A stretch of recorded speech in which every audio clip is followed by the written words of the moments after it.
up, Woodward. We are starting off your day with a brand new crew. Meet Broder. I can't control my arms sometimes. My limbs are just kind of flying. Detroit Kool-Aid. Fired up! Y'all got Kool-Aid I'm fired up! But with the Wake Up Woodward crew, he's actually a part of the family. Flannel Sam. Ask me about my wiener! Okay. Along with JB and KG. Wake Up Woodward gets you all of your Detroit sports talk. Every morning, 8 to 10 a.m. Live on Woodward Sports. A show for Detroit, by Detroit, with people from Detroit. Tell Siri to set an alarm. Because it's time to Wake Up Woodward. I think it's fair to say that a lot of young players would have been stressed by that and would have had a hard time bouncing back. How did you?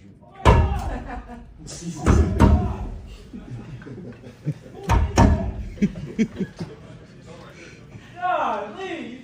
Go on, Timmy. You really good. Go on. You really good. Get some rest, boy.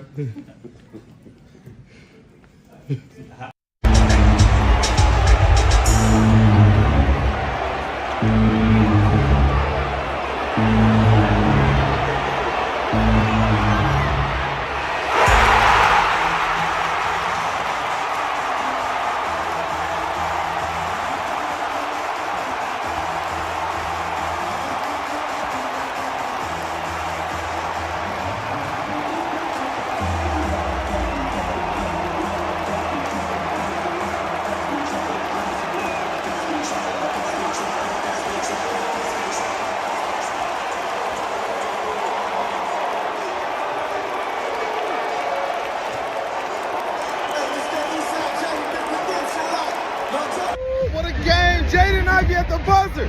Jaden Ivey at the buzzer, man. What a game for the Pistons. Say what up to the people, sir. I'm telling y'all, man, what a freaking game, man. Back and forth. They didn't play perfect, but they did enough to get the dub without star Cade Cunningham. Jaden Ivey did his thing. We're about to go to the press conference and talk about it, man. Let's do it. What up, though, people, man? You want to talk about victory shows? Flannel, something tells me it's going to be one of those weeks again where it's just, you get a victory show, you get a victory show, you get a victory show. This time, help me if I miss somebody here. The Red Wings won. Yes. The Pistons won. Yep. Who else won? Michigan basketball Hey! and unfortunately for myself, Michigan State basketball That's a also sweep, won. But you know man. what? For the sake of the state of Michigan, it was just a great night of sports. That was no matter beautiful. who you root for, no matter who your favorite Detroit sports team is or your favorite college, you got to win last night. Hey, you got a dub last night. And it was so beautiful, especially on the heels of the main dish, the Detroit Lions getting that big dub. Hey, look, it's Wake Up Woodward, chat family. Thank you guys for choosing to kick off your day with the WUW Crew. Shout out to the Pistons, man. Buzzer beater. It's your boy, Brandon Dan, a.k.a. Detroit Kool-Aid, your credential Pistons reporter and writer for the network. Flannel Sam, the vet of the squad, the vet of the network, our Red Wings correspondent, all sports knower. You want to tell the people what we're going to be talking about today? Well, we've got a jam-packed show, and there was so much winning that we're going to have to skip over a few because we got to certainly talk some Lions. There were a couple of players that we noticed went down, and because it's a short week, their availabilities for Thursday are uncertain. We're going to talk about that. There was some news involving the Jameson Williams situation, which we're going to talk about as well. Yes, sir. J-Mo free. We got Justin in the house, so we got to talk about those Red Wings getting a big win last night, but also what does it mean for the season? And also, we are going to do our top 10 lists. I'm sure you guys are going to agree with 100% of what mine is. Of course you won't, but you know what? You're gonna get it anyway. So we got a jam-packed show. But first, Kool-Aid. Hey, The man, Pistons- Hey, look, bro, I'm in the mood right now, bro. yeah. Victories for everybody. The Pistons needed a win in the worst way, and they got one. They got one, man. You know what? Let me introduce this crew, and we got to talk about these Pistons. Shout out to our brother Matthew Broder. We love you, man. Keep crushing Woodward and Maine, and everybody else is in the building. That dude Justin and Cavassier Chase. What up, though? Hey, let's go. Hey, how's it going, guys? This is the they got the couch in here. We got the Cavassier couch. So. Double nameplate too. That's crispy. Yeah. Shout out to JB for that. Yeah, we got rocking the winning school on here, and then Justin. Yeah, I was like, waiting for him to say that. His school can't win, so he'll rock Michigan. Don't worry about it. Western and Central. Look what we've done, man. All 4 of the schools represented on today's show. In the sound booth, we got Detroit's #1 draft pick. That is KG, a.k.a. Black Hollywood. Yes, sir. Hey, feeling good, man. A lot of teams. This is almost a better victory, show than yesterday. But despite Tobias Harris's best efforts, the Pistons still somehow. Always got to bring up, you know what? Always got to bring up He Tobias. sucked last night. But who cares? Who cares? Despite his best efforts, they still won. Hey, look, Woodward Sports MVP. It's a Tuesday. It's a victory show.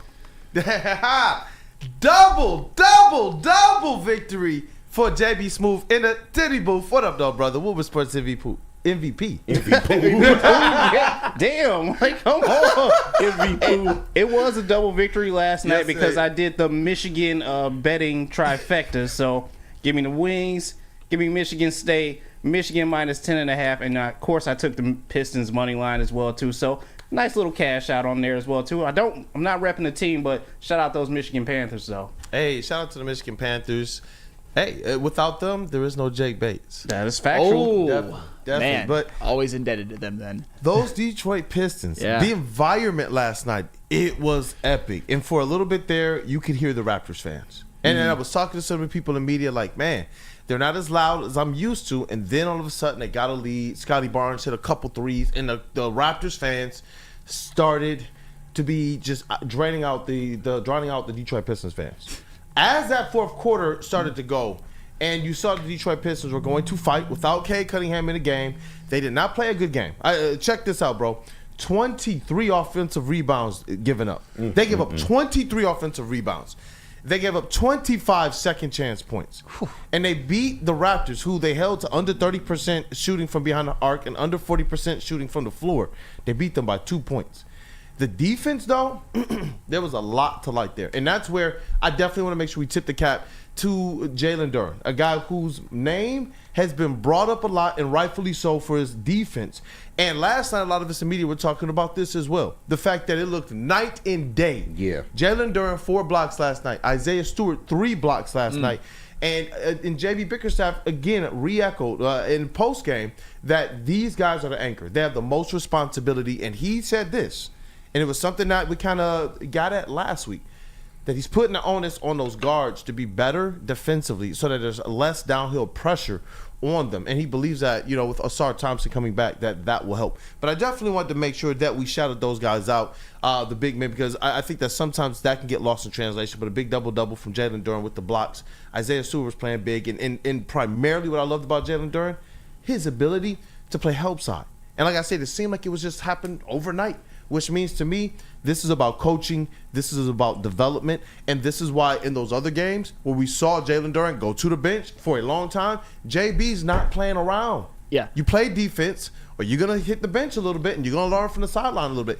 And then you see Jalen Duren starting to put together a couple nice games. So whatever's going on in that locker room between these young players and JB Bickerstaff, man, it is working. Jalen Duren played a huge role in the Pistons winning last night. And I'll tell you what, I don't care if it was the Raptors. I don't care if it was at home. I don't care if it was a little bit ugly. When you can win a game in the NBA with your best player out, especially when if you lose that, you risk your season cratering a little bit. That was an absolutely huge win. And it was also huge for you, Kool-Aid, because I'll tell you what, I'll let you behind the third wall.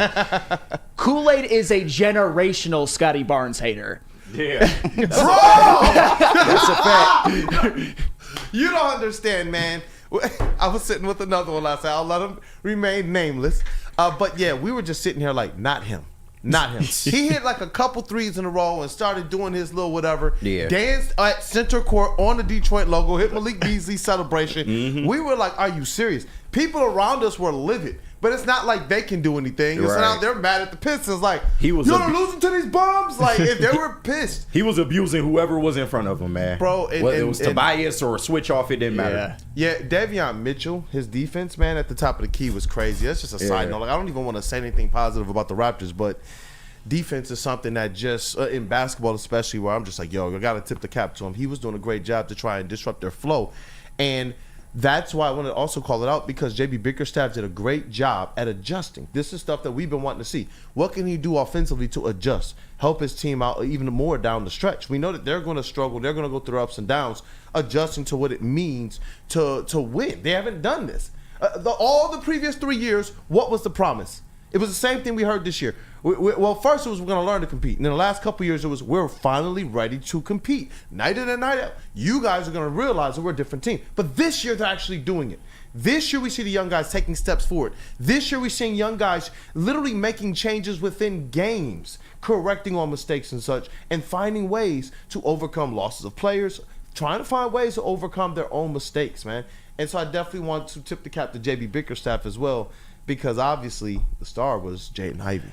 Jaden Ivey played maybe the best game I've ever seen him play, like, period, at any level, certainly with the Detroit Pistons, especially given the magnitude of it, because obviously the Pistons, they played a really nice team defense game, but offensively, Jaden Ivey put them on his back. This was a game in which Tobias Harris and Malik Beasley gave you bupkis. Both of them were just throwing up so many bricks that you could build a building. But you know who barely shot any bricks? It was Jaden Ivey, 10 of 13, 2 of 4. And how poetic was it that Jaden Ivey, one of his biggest weaknesses is finishing at the rim. It was, but you know what? When the team needed him, when they needed him to get like a floater to win the game, he went out and did it, and that was an important win. Do you understand, like, going to these practices the last couple years and seeing him specifically practice that, but then last year not really seeing him do the floater? His in-between game for some reason disappeared, both his mid-range shot and the floater.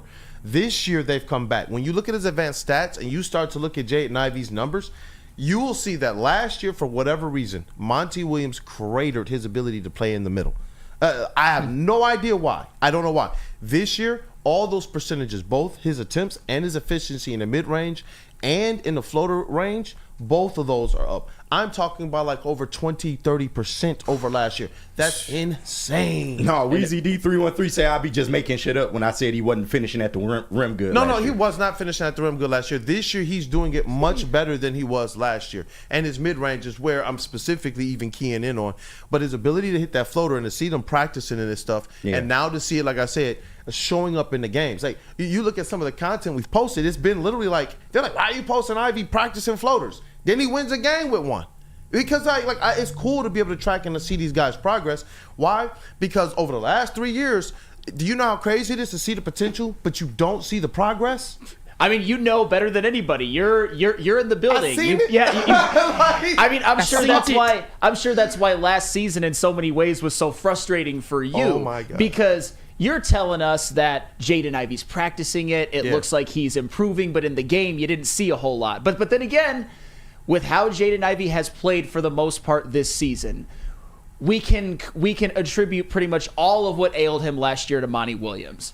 All of what ailed the team last year to Monty Williams. I mean, obviously they weren't a great team. They weren't a super talented team, but Monty Williams did not maximize them. Preach on it, bro. Not even a little bit. He minimized them. All you had to do at the very least, if you don't know what you're doing or you're having some struggles with helping them develop, just play the lineups at the very least and see what you have. And he didn't even do that. Like, I saw a shout out to Vinny Goodwill of Yahoo Sports, here of Detroit, Michigan, but he's one of our greats on a national scale. Like definitely support his work.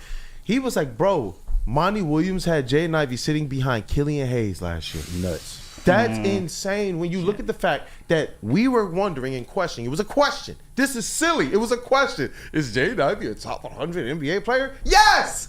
Yes, like it's not even a question anymore, and that's why I like the way that we cover these things and that we stay consistent with it, because you can go back and you can track exactly what we've been stating. And even though we wanted to see more, we were bullish on what we believed he could do, and we were going to give this thing some time under JB Bickerstaff, who has shown the ability to get more out of young players. Absolutely, you've seen it with how they've started, and like I said at the beginning, you could not lose that game. And there were some times where it looked a little iffy, I'll just say that, and no pun intended to Melifonwu. It's just it looked a little bit iffy, but you know what? They came back, they got the win. Jaden Ivey pretty much carried that team offensively. Defensively, they had one of their better games, and you know what? Doesn't always have to look pretty. No, it doesn't. No Cade. I'm not going to say no Cade, no problem. It was no Cade, and you survived. Yeah, you did. And that's what you want to see out of this team. Why? Because we want to see Jaden Ivey take that step. When you see what Zach LaVine is doing right now in the years, when you realize why we were saying that's a piece that you want to add to this squad. When you look at the Pistons, they're doing pretty well on the year as it relates to points, opponent points allowed. They're 4th in the East. The problem is when they're differential, they're the only team in the tops that lands in that top 6 that they have the biggest negative differential between their points scored and their points allowed, though. They're at 109 points scored, but only giving up 111 per game. You want to see them get a little bit better with that, and that's where the Jaden Ivey we saw last night, that's the Jaden Ivey we have to continue to see even when Cade Cunningham comes back. It's got to literally be, like we've been saying, a 1A and a 1B, not just a Robin. He can't be a Robin for this lineup. He has to be basically Superman to Cade's Batman. Yeah, and he stepped up big time, in the absence of Cade. So shout out to him. I wanted to ask you about Asar Thompson really quick because, the stats weren't there. Of course, this was his first game back, I believe, but I like the difference he makes on the floor already, man. You can just tell that there's a substantial difference when he's on the floor guarding people. Doing what? Like, what all was he doing? Well, not necessarily. No, I'm serious. No. What were some of the things you saw? It's a reason he had for that. some assists. He was able to grab some boards. He had about 5 points. There you go. Of course, we need him to work on his scoring a little bit more, but the fact that he can cover 1 through 5 in the lineup, I think is going to be beneficial for the team. But that's why I asked, because as soon as he got into the game, you saw him doing a little bit of everything. Yeah.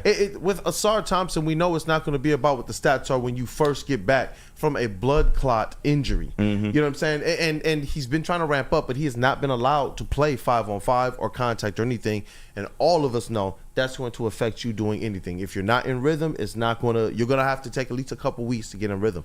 But what we saw last night, it was a little bit of everything. He can handle the rock, which is going to take some usage pressure off of Cade Cunningham. And honestly, I think put Jaden Ivey and Cade in their best spots as better off-ball shooters than Asar Thompson. Despite the fact that his scoring inefficiencies, I mean, in his season debut, kind of reared their ugly head again. After last night's game, even though Asar Thompson played limited minutes, I am more convinced than ever that if he didn't start the season, obviously being out with that blood clot, that the Pistons would have at least 10 wins.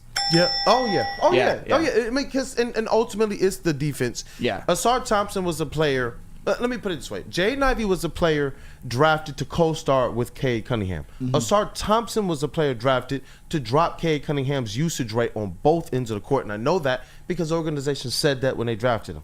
And so when you see him on both ends being able to guard those ones, he's going to be one of those players that makes life better for everybody else. How Cade does on the offensive side, think about what Asar does now for Ron Holland, who doesn't have to guard the ones.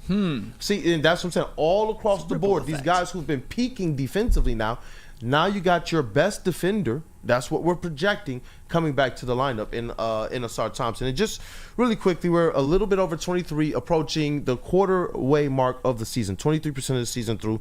The Pistons right now on a pace to win about 32 games. Okay, let's go. They are still in playoff positioning.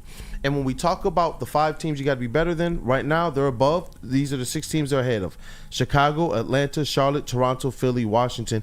I'm going to tell you right now, this squad should be a play-in team this year. Ooh, Period. They like still it. sit in 9th. They're about a game outside of literally like one of the top 6 spots. I'm sorry, they should be a play-in team at worst. I agree, as long as Cade Cunningham's healthy. Exactly. I don't know how much longer If he's going to everything be works out. Yeah, of course. But yeah, I could definitely see it. And like I've said numerous times, one of the ways that you make that happen is you survive in advance. That's what they did last night. They survived in advance. They didn't crater their season. Not that loss would have cratered it, but it would have been tough. It would have been devastating. Find ways to win games like last night. You know how I know? Because how many times did we see the Pistons last year or even the years before playing good teams down to the wire, but then those good teams, they come away with wins looking just like that. I sat there and saw the Pistons lose game after game after game, heartbreakers in the fourth quarter. Last night, they found a way to come out on top, and they've done it several times, and now they sit with 8 wins on the season, and realistically kicking themselves knowing that they should be above 500 right now. They should, but 8-11, 19 games in, you can't complain. Not at all. You can't complain. And you also can't complain when you go to Planet Fitness, because Planet Fitness is the best gym that there is. It's not just for the value. It's just a great gym. They have 50-plus Metro Detroit locations. They have cheap memberships, $15 a month, or you can upgrade to the Black Card where you get a few more amenities and you can go to any Planet Fitness across the United States. Whether you're traveling, it doesn't matter. You can still go get in in shape for the holiday season, get in shape for the New Year's, and get in shape for the upcoming summer, which feels far away, but it'll be here before you know it. It's Planet Fitness, where your fitness is essential. Walk into any Lady Jane's Haircuts for Men today. Open 7 days a week. Sit back, relax, and enjoy precision haircut, scalp massage, hot leather neck shave, and hot towel treatment from one of our talented stylists. Step up your game this season and take advantage of our $20 haircut special. Scan the QR code and get your coupon today. Lady Jane's Haircuts for Men, the ultimate haircut experience. Open 7 days a week. Walk-ins always welcome. Lady Jane's Haircuts for Men, it's wicked awesome. Can't get enough Lions coverage? Make sure you catch all Woodward sports shows every game day. Wake up with Woodward and Maine, giving you the latest insight into the Lions locker room and press conferences. Then join the Lions pregame show, highlighting key matchups, injuries, and what to watch for during the game. Follow all the ups and downs of the live game action with our Woodward Watch Party live on YouTube and WoodwardSports.com. After the game, check out the instant fan and host reactions with the Lions postgame show. Every game, it's wall-to-wall, kneecap-biting, high-fiving, chest-pumping Lions coverage. Hell yeah! Only at Detroit's #1 sports network, Woodward Sports. Woodward Sports, let's go! Stop searching for a vehicle and start finding one. Les Stanford Chevrolet Cadillac makes it easy. We harness the power of multiple dealerships and own the biggest selection of GM brands in the area to get you the car you need. With the Les Stanford Group, you'll have access to 4 different dealerships, providing you with more makes, more models, and more choices. We're connected to more than 1,000 vehicles. And with so many high-quality CPO vehicles available, you'll find new car quality at pre-owned prices. You can start and end your search at lesstanford.com today. A ton of fun, a ton of sports, and a ton of man meat. Welcome to the Woodward Heavyweights, live daily 5 to 7 p.m. on Woodward Sports.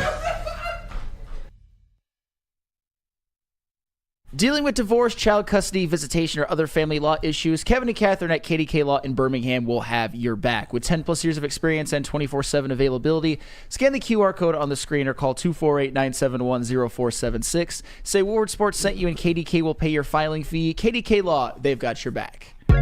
KDK Law got your back. Wake up, Woodward Sports. We got your back. But Chad family, we're hoping you have ours. Go ahead and smash that like button. Let's run up the likes today because we got a good packed show.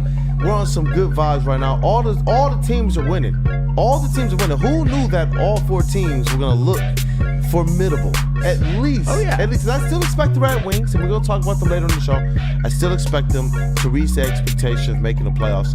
I think we're going to have all 4 teams in a calendar year making the playoffs. Hey, speaking of needing a win and getting one, we'll talk more about that later, but that's right. Hey, you know what? We got to get into the Detroit Lions because when we talked about what could stop them or slow them, I didn't believe that there were too many teams in the NFL that could do so at the beginning of the season. And then I realized, you know what? There is just one thing that could, though, and it is the injury bug. And we continue to please don't let us get the injury bug. And we got it in the most catastrophic way when Aiden Hutchinson went down. And we had injuries before that were significant, and a lot of big injuries since then. And namely, Kalif Raymond, Taylor Decker, Carlton Davis, some of the more recent names added to the Lions kind of list of attrition now. And they've been able to this point, right? They've been able to overcome all of the injuries and still look really good. But is there a point where they just don't have enough? Are you concerned at all now? Well, let me set this up first because this is a short week too. Yeah, it's you're preaching to the choir. This is a tweet from Justin Rogers at Detroit Football Network, and this is Dan Campbell says he's worried about Raymond, Decker, and Davis being available for Thursday. That's Kalif, Taylor Decker, and Carlton Davis being available for Thursday. And you mentioned it, Kool-Aid. It's that short week. Maybe if it was Sunday, things would be a little bit different. But we saw during the game, we saw Carlton Davis go down with a non-contact injury. It doesn't appear to be as serious as the most catastrophic things that we were possibly thinking about. But, you know, maybe he misses Thursday. Kalif Raymond, we don't know if it's long-term, but he left the game and he left on a cart. And then Taylor Decker left the game as well. So it seems like it always happens during these Lions wins. We're happy, we're euphoric, and then somebody goes down. Just something, man. It's happened a couple times now over the last couple wins. And it's one thing where I've been confident I'm still very, very confident that this team is one that's going to continue to find ways to either with this combination of next man up and what these elite coordinators do to scheme something to put these guys in their best position is what we've seen them do all season. They've already proven that they can do this. The fact that everybody keeps stepping up and just doing their job to not just an okay level, but to almost elite level at times is awesome. Okay, save Kendall Vildor, but that's going into deep into the bag of third, fourth string cornerback now. In a perfect world, that would have been Ennis Rakestraw.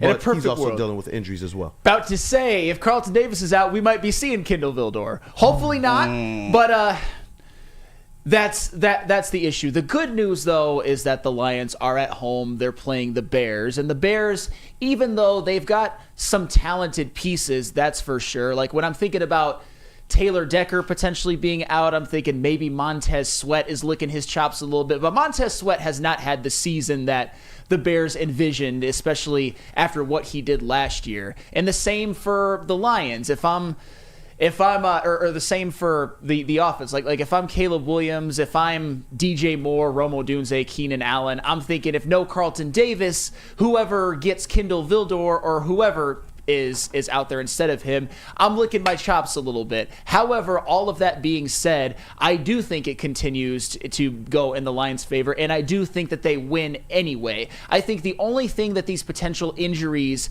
give the Lions, on top of the other injuries that we already are baked into the cake, like the Anzalonis and the Aiden Hutchinsons, is maybe it's a little bit closer and it's a little bit more of a fight than we envision when we think about the Lions playing the 4-7 Bears. That's all I think. I don't think they're in danger of losing. If this were the Buffalo Bills, I'd be concerned. But it's the Chicago Bears. Yeah. And on the short week, it's like, we've seen this recipe. They've lost the last 7 Thanksgiving Day games, I believe. I think so, yeah. We just kind of saw this recipe play itself out last year. But where it's different this year is they've been able to really overcome every obstacle that's been placed in front of them.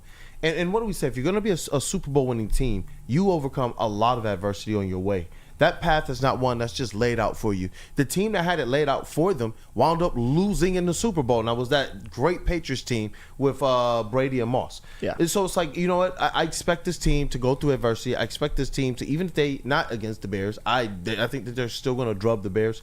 But even if they catch an L while they're dealing with this adversity, I believe that the makeup and the character of this team, especially as they get healthier moving towards the playoffs, it's one that's going to be just ironclad strong as soon as they get that first bye week out the way and hit the ground running in the playoffs. And they've proven so much already that even when you think they can't just, next man up this bitch, they do. That's every single time, no matter who goes down, whether it's Hutchinson, whether it's Alex Anzalone, even when it's Terrion and Kendall Vildor doesn't look so good, even when it's Taylor Decker and Dan Skipper doesn't look the best, maybe those particular players, you notice a drop-off, but it doesn't affect the team because you know who's been consistently healthy: Kirby Joseph, Aleem McNeil, Brian Branch, Levi O, DJ Reader besides for the first game. So they still have enough. When you're talking about the offensive line, I mean, Frank Ragnow's going to play, Pene's going to play, Zeitler's going to play, Glasgow's going to play, the skill position players are going to play, and people are going to step up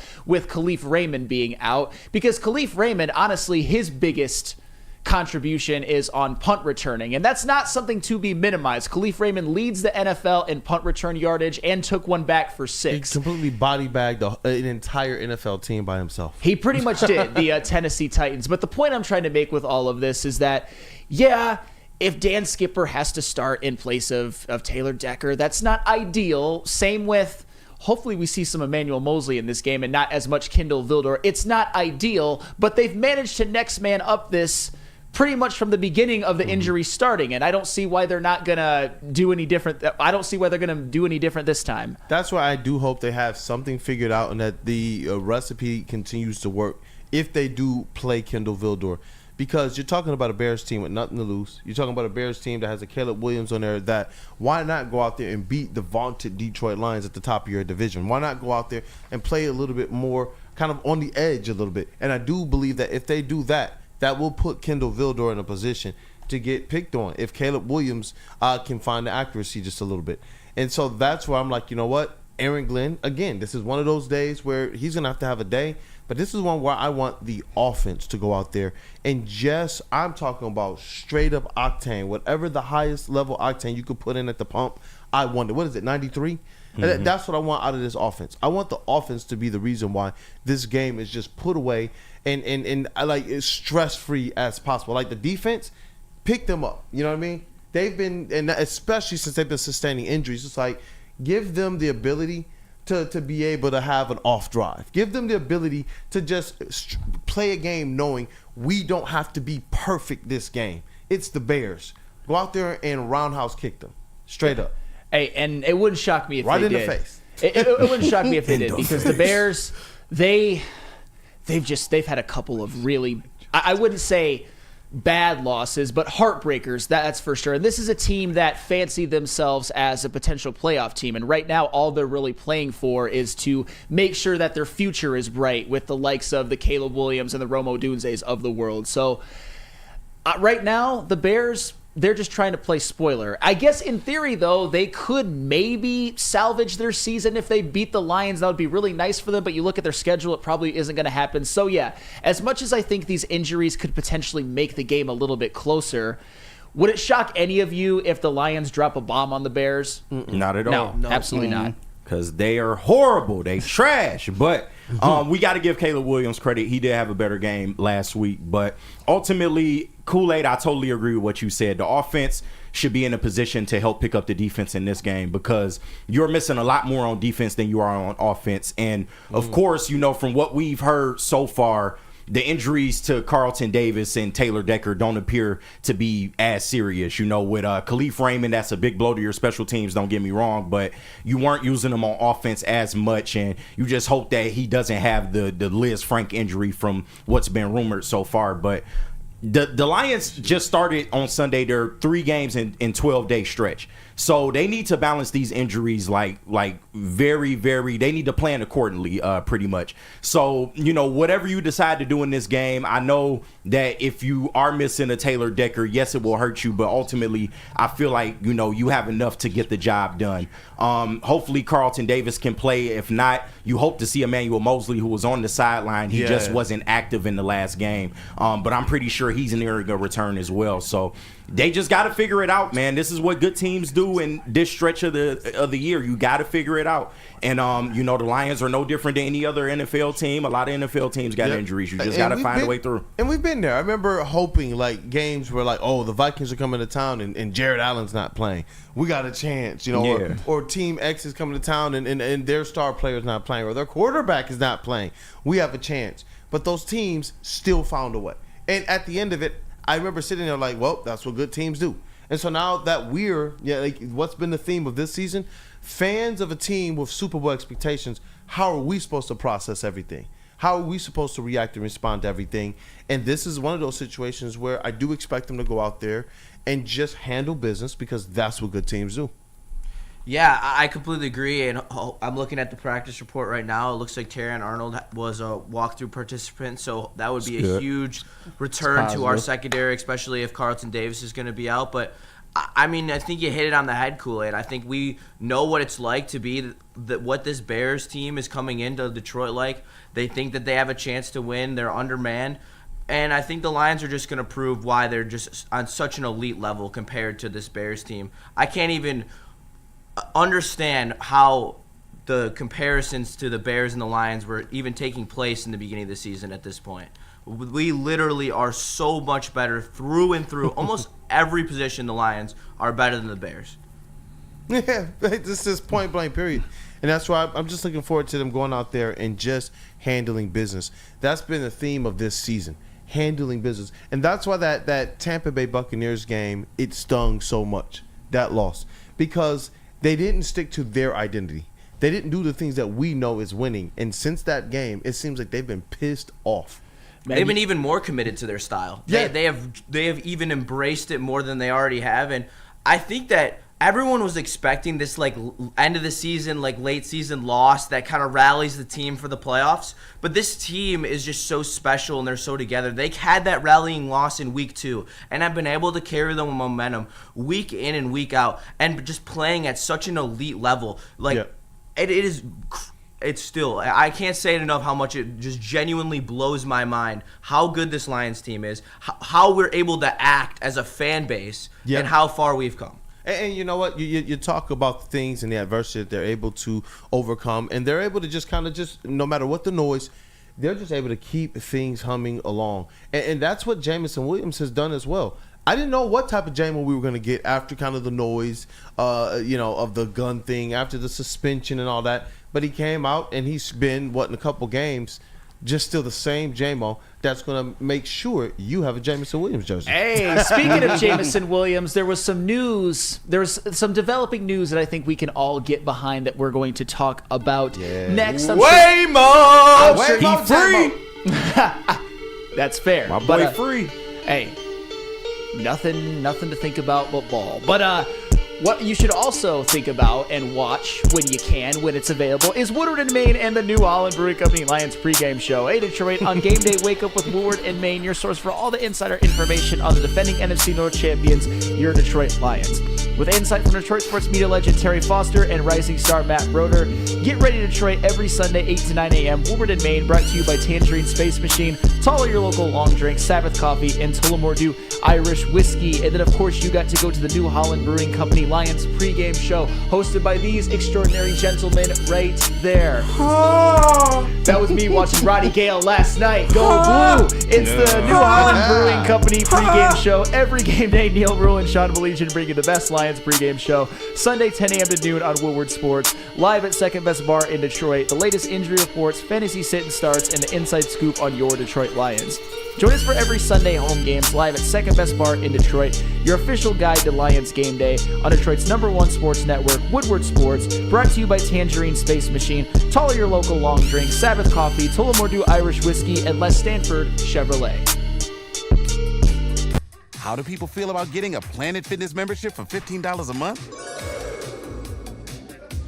How do they like working out in a clean and spacious gym that's filled with equipment for every workout? And how about free fitness training in the judgment-free zone that leaves them feeling energized all day long? Join Planet Fitness today with the free PF app, online or in club, and start getting that big fitness energy for $15 a month. Love Woodward Sports? Love wearing clothes? Then you should be wearing Woodward Sports clothes. Check out our full line of merch at woodwardsports.com. Just click on Shop. We have all your favorite designs, like Dan Campbell kneecaps, Woodward Golf, and of course, our own logoed out merchandise. Men, women, infants, kids all love Woodward Sports. Impress your friends. Impress your boss. Impress your dog. Buy Woodward Sports merch today.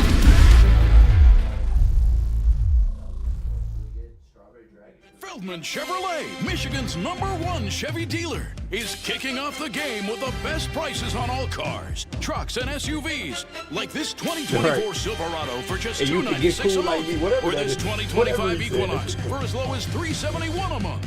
Our locations in Novi, Highland, New Hudson, Livonia, and Lansing means we have the perfect Chevy right in your backyard. Get the home team advantage every day at Feldman Chevrolet, Michigan's #1 Chevy dealer. Fuel your Detroit Lions fandom with the perfect cup and become a subscriber of Sabbath Coffee Roasters. Whether you're gearing up for a big game or saving a quiet morning, Sabbath Coffee Roasters has you covered with fresh, locally roasted specialty coffee delivered right to your door. Head to www.sabbathcoffeeroasters.com, choose your favorite roast, use code Woodward to get 25% off your first subscription order. Awake and unwind, support local, and enjoy game day right with Sabbath Coffee Roasters. Welcome back. It is Wake Up Woodward and Chat family. We appreciate you all for kicking off the day with the WUW Crew. Man, it's a full house in here too. So you know what, man? We need you, Chat family, go ahead and satisfy that like button. Y'all got to treat it right. Treat it nice. You know what I'm saying? Like, get the good comforter out. You know what I'm saying? Get the pillows going. Hey, listen, I know y'all was listening to that hot mic, and guess what? I got some more hot stuff for you. Just go ahead and lay down that finger on that like button, man. Real nice and real smooth. Thanks for listening. We appreciate you. Hey, you know what is satisfying? The way that we initially covered the Jameson Williams news. And I was so appreciative because I was like, you know what? There's just certain images that you want to make sure that you're always portraying as an athlete and how you can affect the people that you want to be able to enrich their lives. But you get down into the granular of it all and you realize this is a situation that should have never even hit the news. This was a non-story. The Detroit police are saying it's a non-story, but we understand the reason why it kind of percolated, and you broke it down so well when we first initially covered the news of Jameson Williams being pulled over and the police letting him go, even though he had a gun, and it wasn't, according to Michigan law, he did everything in accordance to effectively what he does at home. Yeah. He wasn't out here just wielding some pistol, trying to be some bad guy out there in the city. This was a guy who effectively did everything that he knew to do right. And if he knew that he needed to go and get something else, you know what? That's on him. And he took full responsibility as well with the situation. So it's like to see what the prosecutor Kim Worthy stated from Detroit yesterday. You have it keyed up? I do, and this is from a tweet from Eric Woodyard. I will just read this statement in full. It's pretty short. This is from Prosecutor Kim Worthy. We have looked at this case thoroughly and objectively. We did not consider that Mr. Williams is a Detroit professional athlete in our decision making. We have charged Detroit area athletes before and would not have hesitated to do so again if the facts of this case can be proven beyond a reasonable doubt. When it comes to charging decisions, we do not take into consideration who the potential defendant is, how much power and influence they have, or how beloved they may be. We deal with the facts and the law only. Yep. Ooh. Yeah, I love that. I absolutely love that. You know, KG. Yeah, already, bro. Already, because when this thing went down, like I said, to me it was about what's the image that you want to put out, because I don't believe he's a bad guy. But then when we broke this thing down and realized, wait, this thing is now out there for kids and for Detroit and for everybody else to now go and cast some type of a judgment. But everybody, it seemed like everybody, or at least most people. Yeah. Most people. We know who those people are. Most people at least stated, you know what? Back up off of J-Mo, this is just not right now. Nah, but he's a gun-toting outlaw. I mean, clearly he's out here on some GTA type shit. Did you know that he eats conies from 6 Mile? What? Oh no! What time does he eat those conies? At unruly hours. Oh my God! What a menace! Lock him up forever. But nah, man. And to continue, what Sam was saying, there was more to the statement. She actually went on and to say that they hadn't had precedents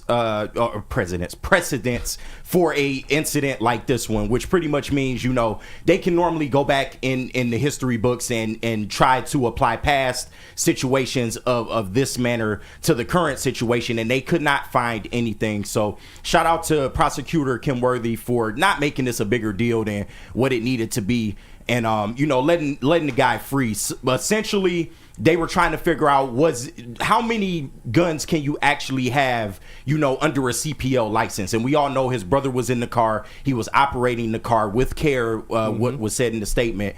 And, he had a CPL, but it only covered his weapon. But in Michigan, apparently there's no limit to the amount of weapons that you can have under the CPL protection. And someone can hold your weapon for you. Exactly. But she did also say that if the gun was actually on J-Mo's person, he would have went to jail regardless. He would have been charged regardless. So the fact that it was, put away in the car and his brother was operating the car who had a CPL license, technically no laws were broken. So this may set a precedent for the future, and it looks like they're going to look into the law going forward to see just how many guns you can have under a CPL when you're traveling. But ultimately, J-Mo gets off here because they had no prior history of events happening like the one in this case. Yeah, and shout out to Kim Worthy as well. You talk about a case where a prosecutor can decide, hey, I want to make a name for myself. Yeah, exactly. I want to be able to because when you look at what the process that Channel 7 took, you tell me that that's not trying to find some way to make an aspect of a name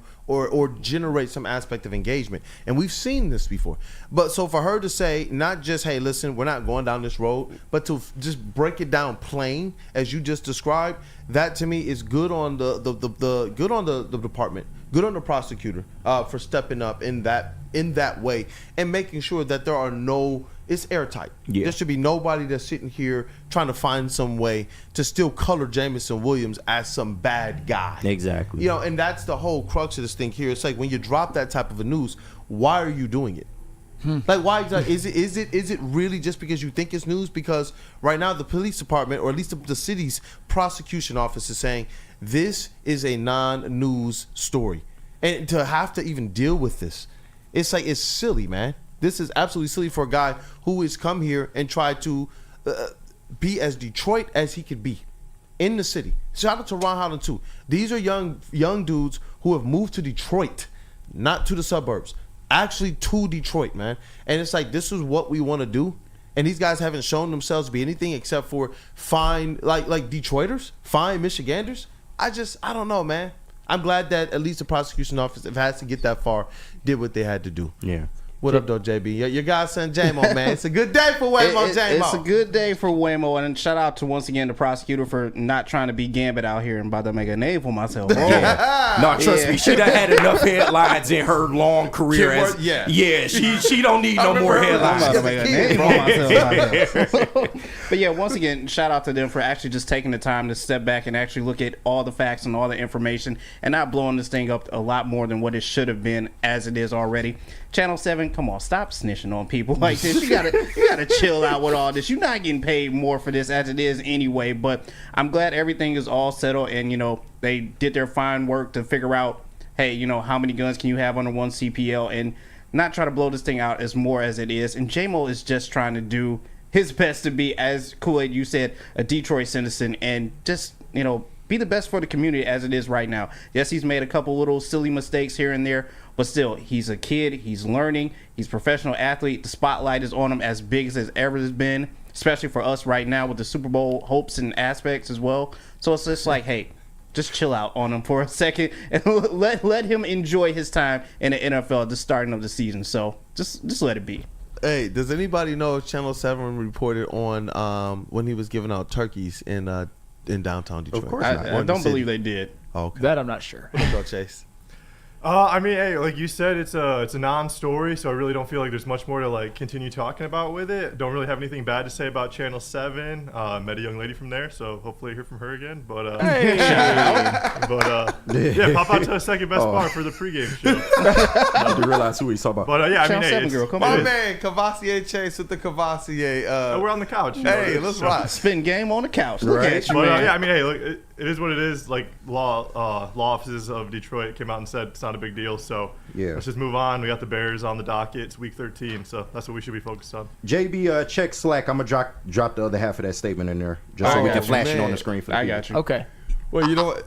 Let's get into the next segment, man, because I'm excited for what we're talking next. Can I just say one thing? People have to realize that Jameson Williams is 23 years old. Like, that's a year older than I am. And people who watch this show, understand that I'm young and I have a ways to go. And imagine a kid who grew up in, not probably as privileged as I was, and just came into millions of dollars and a lifestyle of one of the most lavish lifestyles you can have in the United States.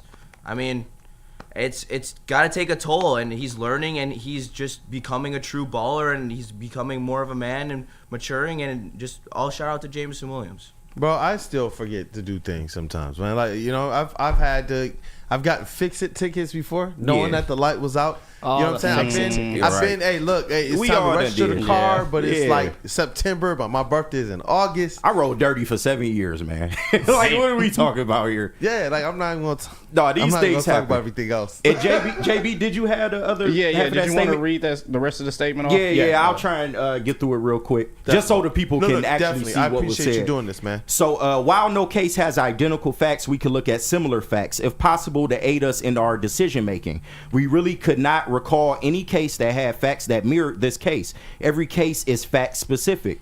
As always, we applied the alleged facts to the existing law, and the applicable law and its accompanying legislative history is far from clear. We had a team of experienced lawyers look at this case, as we often do, especially when the law is unclear or unsettled. We all agreed that the decision is the right and just one. And I am personally certain that the right decision has been made with these specific and unique set of facts.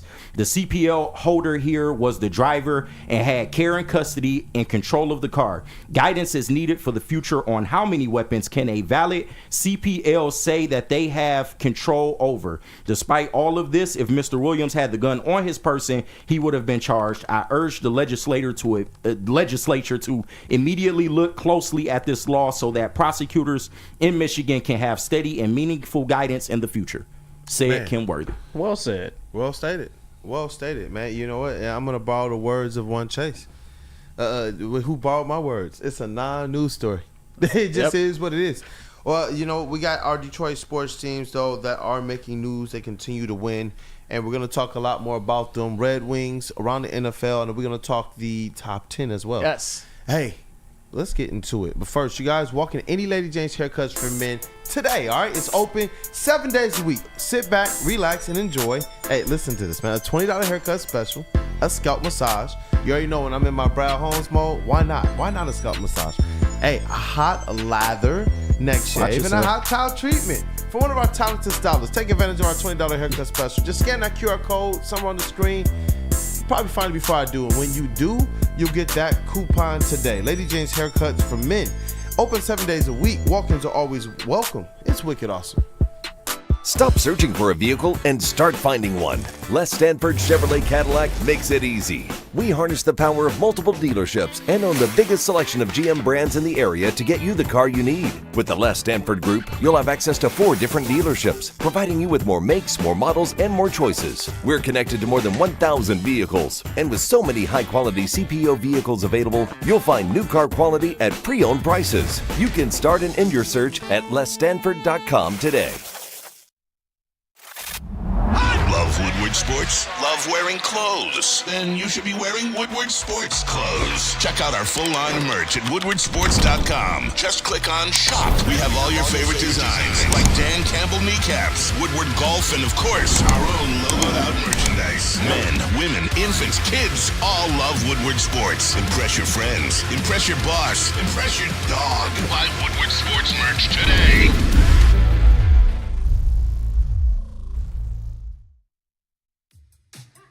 How do people feel about getting a Planet Fitness membership for $15 a month? How do they like working out in a clean and spacious gym that's filled with equipment for every workout? And how about free fitness training in the judgment-free zone that leaves them feeling energized all day long? Join Planet Fitness today with the free PF app, online or in club, and start getting that big fitness energy for $15 a month. Game is won in the trenches, and our big fellas don't mess around. The Woodward Heavyweights on Woodward Sports.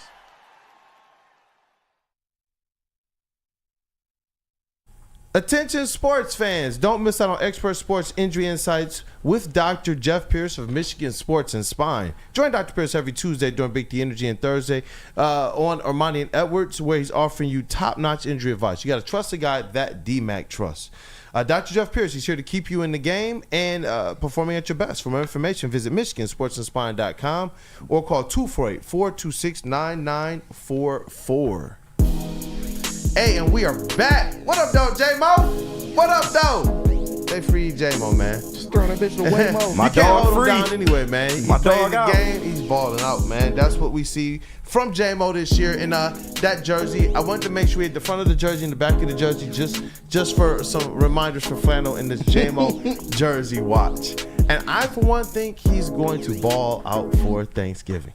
I would, if I had to predict what's going to happen, I would probably say that I'm going to get that jersey. It's going to be close because he still has 498 receiving yards to go in how many games? 6? Yeah, that's 6.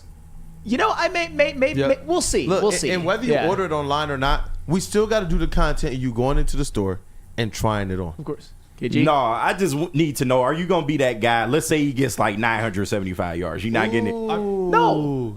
Are you actually going to hate on him? I'm going to defend Sam here. If he doesn't get the 1,000, Sam shouldn't have to get the jersey. If he gets 999, I'm just saying, No. man. If he gets 999, he should We have the jersey. caveated this. We caveated this when we made the bet. Flannel said that it had to be 1,000, but if it was 990, he would still give J-Mo all the credit and all the flowers that he deserves for having an 1,000-yard season, but he's not getting the jersey. We talked about this when the bet was placed. I'll defend Sam. Like if it's 999, he doesn't have to get the He jersey. can't just get one because my man still just balled out and he's a Lions fan. If he wants to, that's separate. Those things are pricey. I said no. Those things are pricey. And it has nothing to do. Hey, trust me, I've done a 180 on Jameson Williams. Like I'm now a fan. Trust me, I get it. But look at that. But he's got to get 1,000, and we shall see if he will actually get it. But you know what? He's had a great year, nonetheless, at least so far. Telling me you want that 990, 6 touchdowns. I am not rooting for outcomes. I am just going to do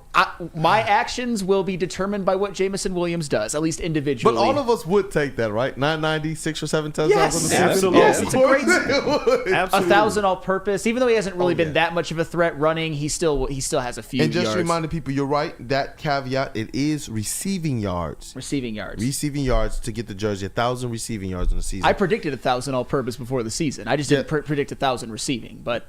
Man, we're going to have a lot of players with a lot of yards this year. A lot of players with a lot of yards. But a lot of teams with a lot of wins this week. A lot of teams with a lot of wins. The Detroit Red Wings got a win they badly needed at New York playing the Islanders. They were down 2-1 going into the third period, but then Larkin tied it up.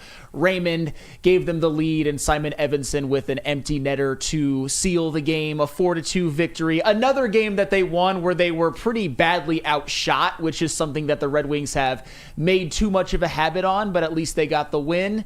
I thought Alex Lyon played really well. Obviously, you had people step up, but Justin, how were the Red Wings able to win that game last night?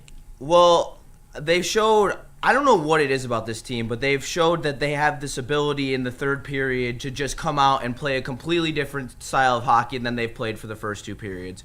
The first two periods, they were slow, they weren't getting to pucks, they weren't doing any little detail that you need to do to win a hockey game. And then they came out in the third period. They locked it down on defense. They got way more aggressive in the offensive zone. Their shot numbers went up a ton. And that's the thing. They struggled to get shots. And when you struggle to get shots, you struggle to score goals. It's the simple math of hockey. But, I mean, I hate to admit it, I really do, but this team does play for Lalonde. And every single time that they've been down against the Islanders in these last two games, he's on the brink of getting fired, and they know that. They're not blind. And the ability to just go out there, put your nuts on the line, and win both those games is true gritty, and it also speaks to how good this team should be right now. Yeah, 2 third-period comebacks against the Islanders in their last 3 games, and honestly, I don't know what Steve Yzerman is thinking. I don't know what the Red Wings were going to do, but you could see a pathway to for him getting fired if they lose either of those games, and I think we would have been all for it. It was all over kind of Google. It was all over kind of the news and everything, the rumors that it could be a situation where they're looking at other coaches with the intent of potentially moving on from Lalonde. But when you see players step up and they're playing for a coach, because those rumors were out there. You can Google it right now, you'll find it. So when you see a team step up with that type of stuff out there, especially in sports and more granularly in hockey, which you play it, what does that mean to you?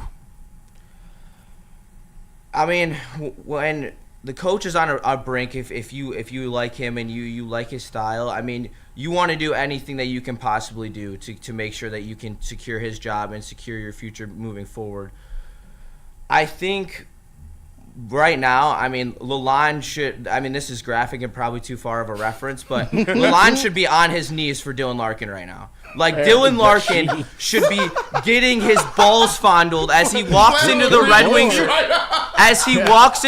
Wings locker room, the way that he is carrying this team. He is single-handedly scoring on a basis that he's never scored at any point in his career. He is a playmaker playing the role of Alex Ovechkin on this team, which is crazy. This is a player who is not even supposed to be in the realm of being on pace for 50 goals. But you know what? The Red Wings need it, so he's going to do it. And it really bothers me because no one understands the value of Larkin around the NHL. And I don't even want to talk about Lalonde because Lalonde doesn't deserve to be talked about. This comeback was Larkin's comeback. He scored the goal. He was a big factor in Raymond's goal. There is a piece of leadership that this team has from Dylan Larkin that is rare in the NHL. And when this team does have a competent roster around them, this team has the leadership to go far. And people who say that Larkin isn't a good enough captain to lead you into Stanley Cup playoff, you are dead wrong. We saw last year how this team cratered without the leadership of a Dylan Larkin. And to see him play such a big role last night is not something that we see this. We expect this out of a Dylan Larkin. Do you think that gives the Red Wings a little bit of a more of a chance or opportunity to kind of, if they want to move on from Lalonde, they know that they have a leader and a captain in Dylan Larkin to be able to make sure that transition is as easy as possible in a season where you're expected to make the playoffs? Yeah, I think that should only be more of a reason why you feel comfortable doing it because of the fact that there is such strong leadership in this locker room, even with the people who don't have letters. I mean, you have, veterans who've won Stanley Cups in this locker room. And the fact that they're playing at this low of a level and not consistently is kind of crazy to me. You're not going to beat any of the top teams in the East playing like that. You can't just show up for one period of the game against the New York Rangers and just expect to win. That's not how it works. The Islanders, you're lucky that they don't have the offensive firepower to really put you down. They went up 2-1. They had all the ability of the world to close that game out, but they just don't have the offensive firepower to put you down. Other teams in the East are going to be able to do that. And you want to get on that level, but you watch the goals against yesterday. And this is my biggest gripe. Whenever there's a goal, watch in front of the net, because there are guys who are wide open without their sticks picked up, without their bodies picked up, and multiple people for one guy to guard. So yesterday, I think it was the first goal, there was a play in front of the net. We 1D, and there was 2 forwards. The D just stood there watching, didn't take either of them. The first forward tipped it off the goalie, and a rebound goal for on the back door. And it's every time there are guys wide open in front, and we just don't go. That is coaching. That is coaching. The fact that you don't know where to be in the defensive zone is coaching. These guys have played this game for their entire life. They know where to be. They know what to do. If they're not there, it's coaching. And all these things are why I've been so critical of Lalonde. Yeah.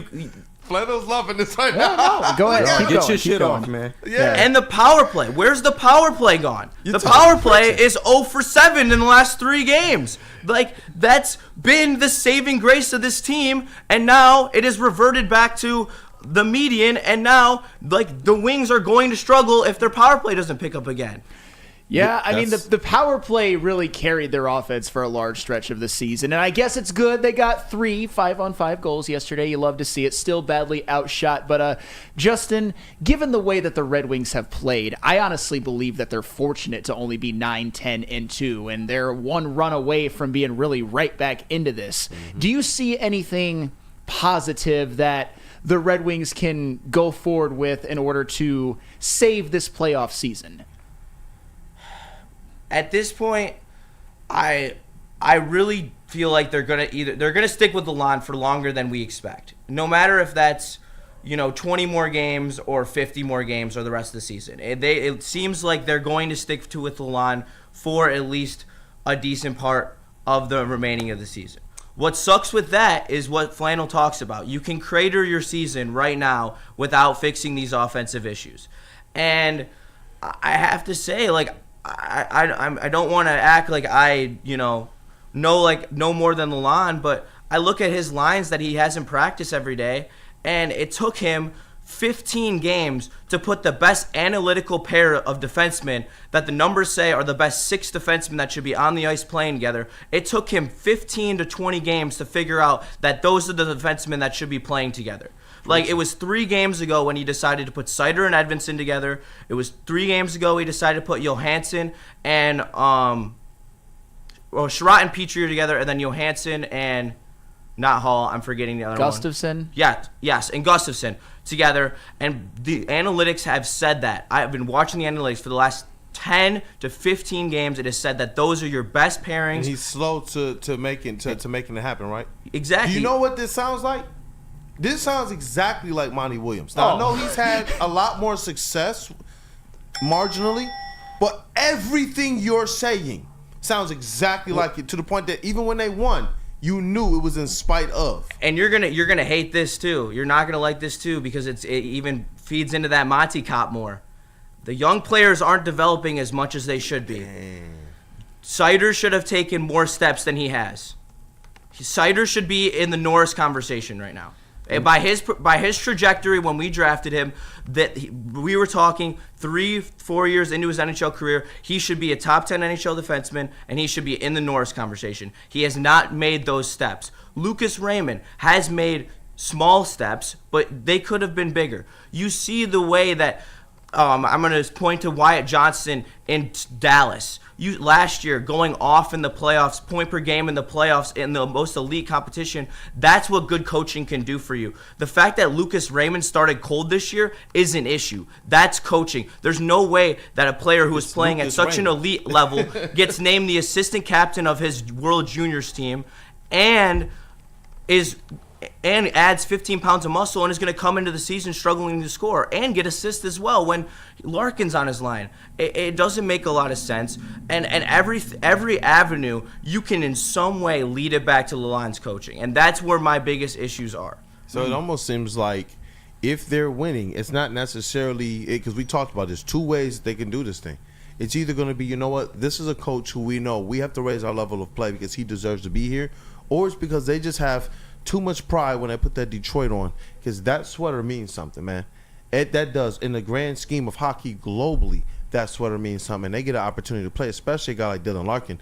I believe that it just matters to them more, regardless of what the coach is going to do. I think it just matters to them. And that's something that you want to see out of your squad, but before you lose them too much, you want to start to get something out of these young players. You don't want to just keep hearing, well, what's down in Grand Rapids, especially when your current system is one that's showing they're not developing the guys that you have here right now. And I truly think that Yzerman is tentative to bring people up to Detroit from Grand Rapids. I think that because I think Nate Danielson should be on this roster right now. He has 5 points in his last 5 games, and he is the 2C that this team is missing. And he might struggle for his first couple of games being up, but if you reinforce him with 2 NHL veterans, he's a big two-way center who could be the center that this team needs. He makes he has offensive production, he gets shots, he makes plays.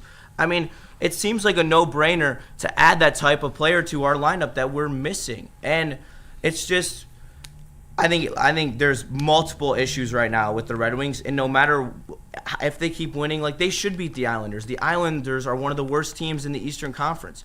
But then you lose to the Sharks, you lose to the Ducks. Like, you either, the only way to be successful in the NHL is to either win all the games you're supposed to win or steal some of the games that you're not supposed to. And the way that our team is set up right now, you can't do either of them. You can't steal the big games against good teams because you're not good enough defensively and you can't score enough. And then you're not good enough defensively or to put teams away that are bad. I've got one more question before we move on to our top 10 list. And you know that I have to ask this. How much of what ails the Red Wings is on Steve Yzerman, in your opinion?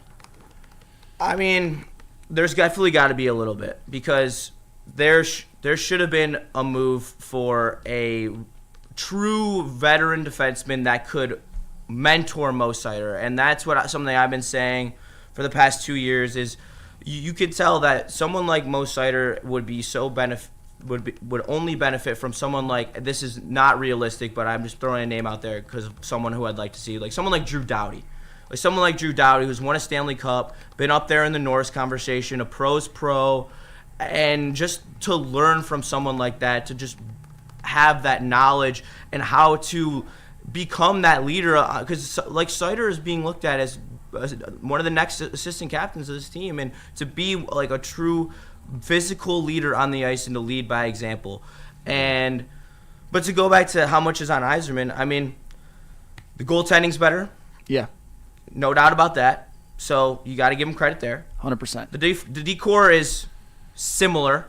I mean, they're not. You can't say they're better, but are they really that much worse? If they are worse, probably not. The offense is an issue, but I do expect that to course correct in some way. Raymond's getting hot, and that will help. And I believe Danielson will come at some point. So, I mean, if you want to talk about a scale of 1 to 10 on how much I blame on Yzerman, probably a 6. He could have done better, but he could have had a better offseason. But at the end of the day, what a lot of people fail to realize, and I said this, and Sam almost went nuclear on me before the season started, but if the young guys come up and they develop, and it's a good season for them, and you see the core coming into place and they don't make the playoffs, it's not a disappointing season. And I'm standing by that because that's true. Because if you see Danielson come up and he starts playing effectively, let's say they don't go away from Lalonde and it ends up cratering their season, okay?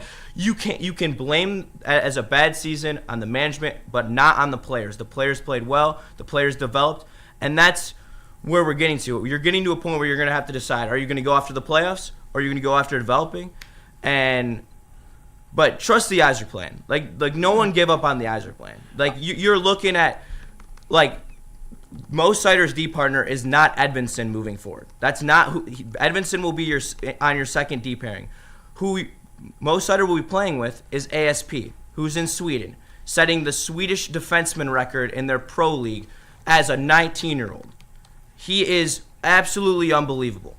He is a surefire NHL prospect as there is, and I thank you, Chase, for agreeing with me. I was gonna say, Chase popped up like you gave Justin. I appreciate your perspective. You gave a lot of great information, and I agree with a lot of what you're saying. But I couldn't help noticing, Chase, you perked up a little bit when Justin was saying some of his things.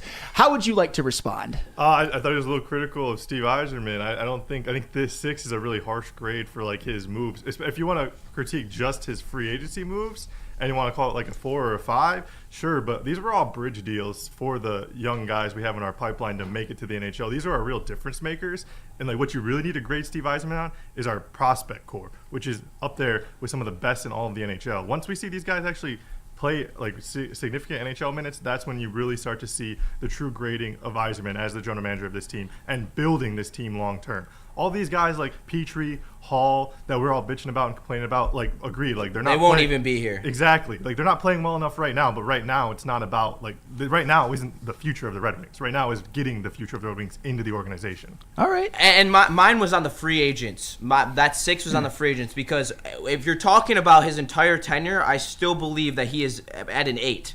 Like he is, like you can see a clear vision. I see the roster in a year or two when he wants to compete for a cup. I can already see the roster 80% of the way through, and he's going to add a couple guys here and there to finish out the core, but the core is here. They're sitting in Grand Rapids, they're sitting in college, and they're sitting in Sweden, and they will be fine.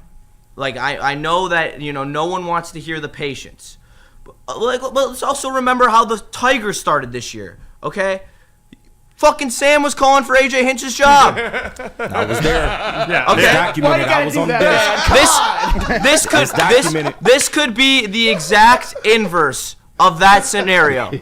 You could see the Wings get hot. You could see me look like a dumbass for calling for Lalonde's job, even though I don't buy it. But you could see the exact same thing. You could see them going on a run. It's there. This team has what it takes. This team has what it takes to be a playoff team.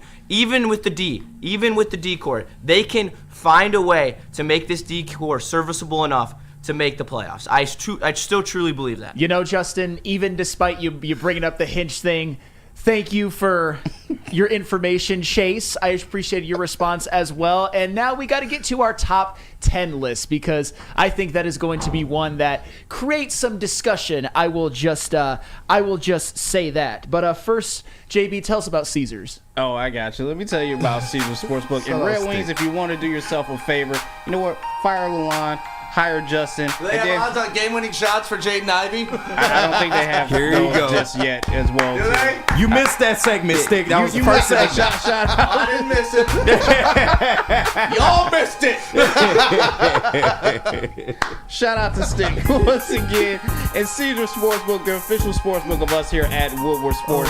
Scan that QR code on screen. Use code word Woodward1000. Deposit up to $1,000, and all you have to do is place a minimum of a $20 bet. If it doesn't hit, they will throw it right back into your account with no questions asked. It is the Caesar Sportsbook, the official sportsbook of us here at Woodward Sports. Make some money today. How do people feel about getting a Planet Fitness membership for $15 a month? How do they like working out in a clean and spacious gym that's filled with equipment for every workout? And how about free fitness training in the judgment-free zone that leaves them feeling energized all day long? Join Planet Fitness today with the free PF app, online or in club, and start getting that big fitness energy for $15 a month.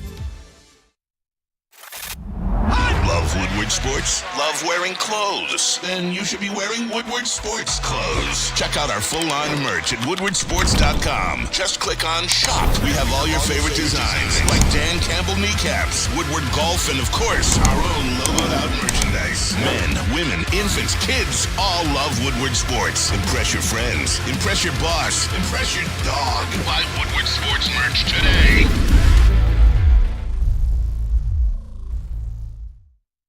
Stop searching for a vehicle and start finding one. Les Stanford Chevrolet Cadillac makes it easy. We harness the power of multiple dealerships and own the biggest selection of GM brands in the area to get you the car you need. With the Les Stanford Group, you'll have access to 4 different dealerships, providing you with more makes, more models, and more choices. We're connected to more than 1,000 vehicles. And with so many high-quality CPO vehicles available, you'll find new car quality at pre-owned prices. You can start and end your search at lesstanford.com today. A ton of fun, a ton of sports, and a ton of man meat. Welcome to the Woodward Heavyweights, live daily 5 to 7 p.m. on Woodward Sports.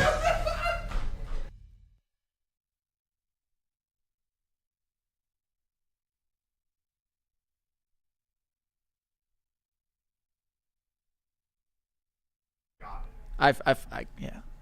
Ooh. Hey, new screens. Oh, that's cool. What do we got? Let's see. EVs. I'm looking at the EV right there. I am so sorry. Mills world, man. Are you overdue for a new car? Beat the holiday rush and get an amazing deal from Les Stanford Chevrolet. Right now, a Blazer EV 2LT with all-wheel drive is only $149 per month. My goodness. Or check out the Equinox EV LT for only $169 per month. Get to Les Stanford today or click on the QR code on the screen and check out our massive inventory. Don't forget Les Stanford has Cadillac, Buick, and GMC as well. Les Stanford in Dearborn and Ferndale, lesstanford.com. What up, though, people? Welcome back to Wake Up Woodward. And you know what? We might have to, at those prices, all become nil bots and get some electric vehicles. Hey, look at that. Look at that. It's just the universe. It's just working this way now. It's just everywhere. Les Stanford, guys. I'm telling you. Check them out, man. Hey, but you know what? We got to get into this top 10. It seems like every single time there's a top 10 Tuesday, it feels like there's a Pistons game the night before. Hey, you love to see it. You love to see the Pistons win the night before, so we could talk about a win, then we could talk about our top 10. And you know what, JB? What's up? Who do you want to go first? I'll let you choose. So since I just got KG's list, KG, you're up first, my man. I wanted to see Flannel go first. I went first last week, man. You know what? I'll go first. I'll go first. All right, that's fair. All right, so throw up my flawless list that everybody is going to agree with, I'm sure. I'm sure there'll be no qualms whatsoever. Chiefs, right? What? Oh, the Falcons. What's so egregious about that? All right, let me explain. At 10, the Falcons. I love what they've done offensively. Like, Kirk Cousins has obviously been an upgrade. Bijan's had a hell of a year, but their defense has really been a disappointment. Matthew Judon has been a bust so far. Not something I predicted, but they're in danger of losing their division lead to the Buccaneers.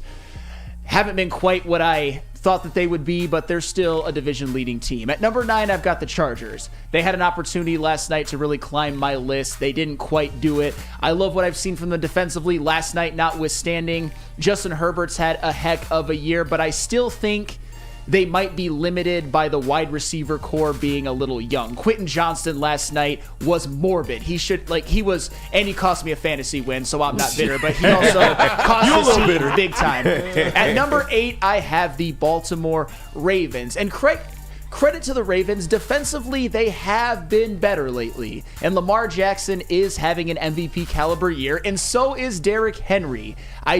They've had too many losses. They're still not leading their division. That's why I got them at 8. At number 7, the Steelers. With the Steelers, the story with them is their defense. TJ Watt, Cam Hayward, Nick Herbig, Patrick Queen, Minka Fitzpatrick. They are absolutely loaded. Russell Wilson has had some nice moments, although his last couple of games haven't been good, but you can't lose that game to Cleveland. That could end up really costing them, and that's why I have him at 7. At number 6, the Green Bay Packers, coming off of a blowout over a very depleted San Francisco 49ers team, and with the Packers, it's all about their free agency acquisitions. Josh Jacobs is one of the best running backs in the league this year, and Xavier McKinney, unfortunately for us Kirby fans, got his 7th pick. Now they are both tied. Great acquisitions. They got a lot of young players. They're only a 3-loss team. At 5, even though people think I should put them at 24 or something, the Minnesota Vikings. You can say what you want. You can call them fraudulent. They are a 9-2 team. Sam Darnold is playing good football. Aaron Jones is a real running back, unlike what they've had with Alexander I would Madison. disagree with Sam Darnold playing good football, but His passer rating is over 100, whether you like it or not. Whether you... stats guy. If it were anybody else but Sam Darnold, we'd be saying that that's a good quarterback. I'm just saying. I'm not saying he's great. I'm saying he's played well given what's around him. Justin Jefferson is still elite, although you kind of slandered him yesterday, KG. I don't like that. I'm sorry. I know people are like, Justin Jefferson's fallen off, and you look at the receiving yard leaders, and he's 2. I never said he fell off. I just said he was a no-show in that game. Well, I do love how you're saying, though, that he's doing great with the stuff around him, acting like he doesn't have one of the best offenses around him in the entire NFL. I get it. That's part of it, Justin. That's part of it. Speaking of Justin Jefferson's around. Jordan Addison had himself a hell of a game. And their pass rush, I really like their pass rush.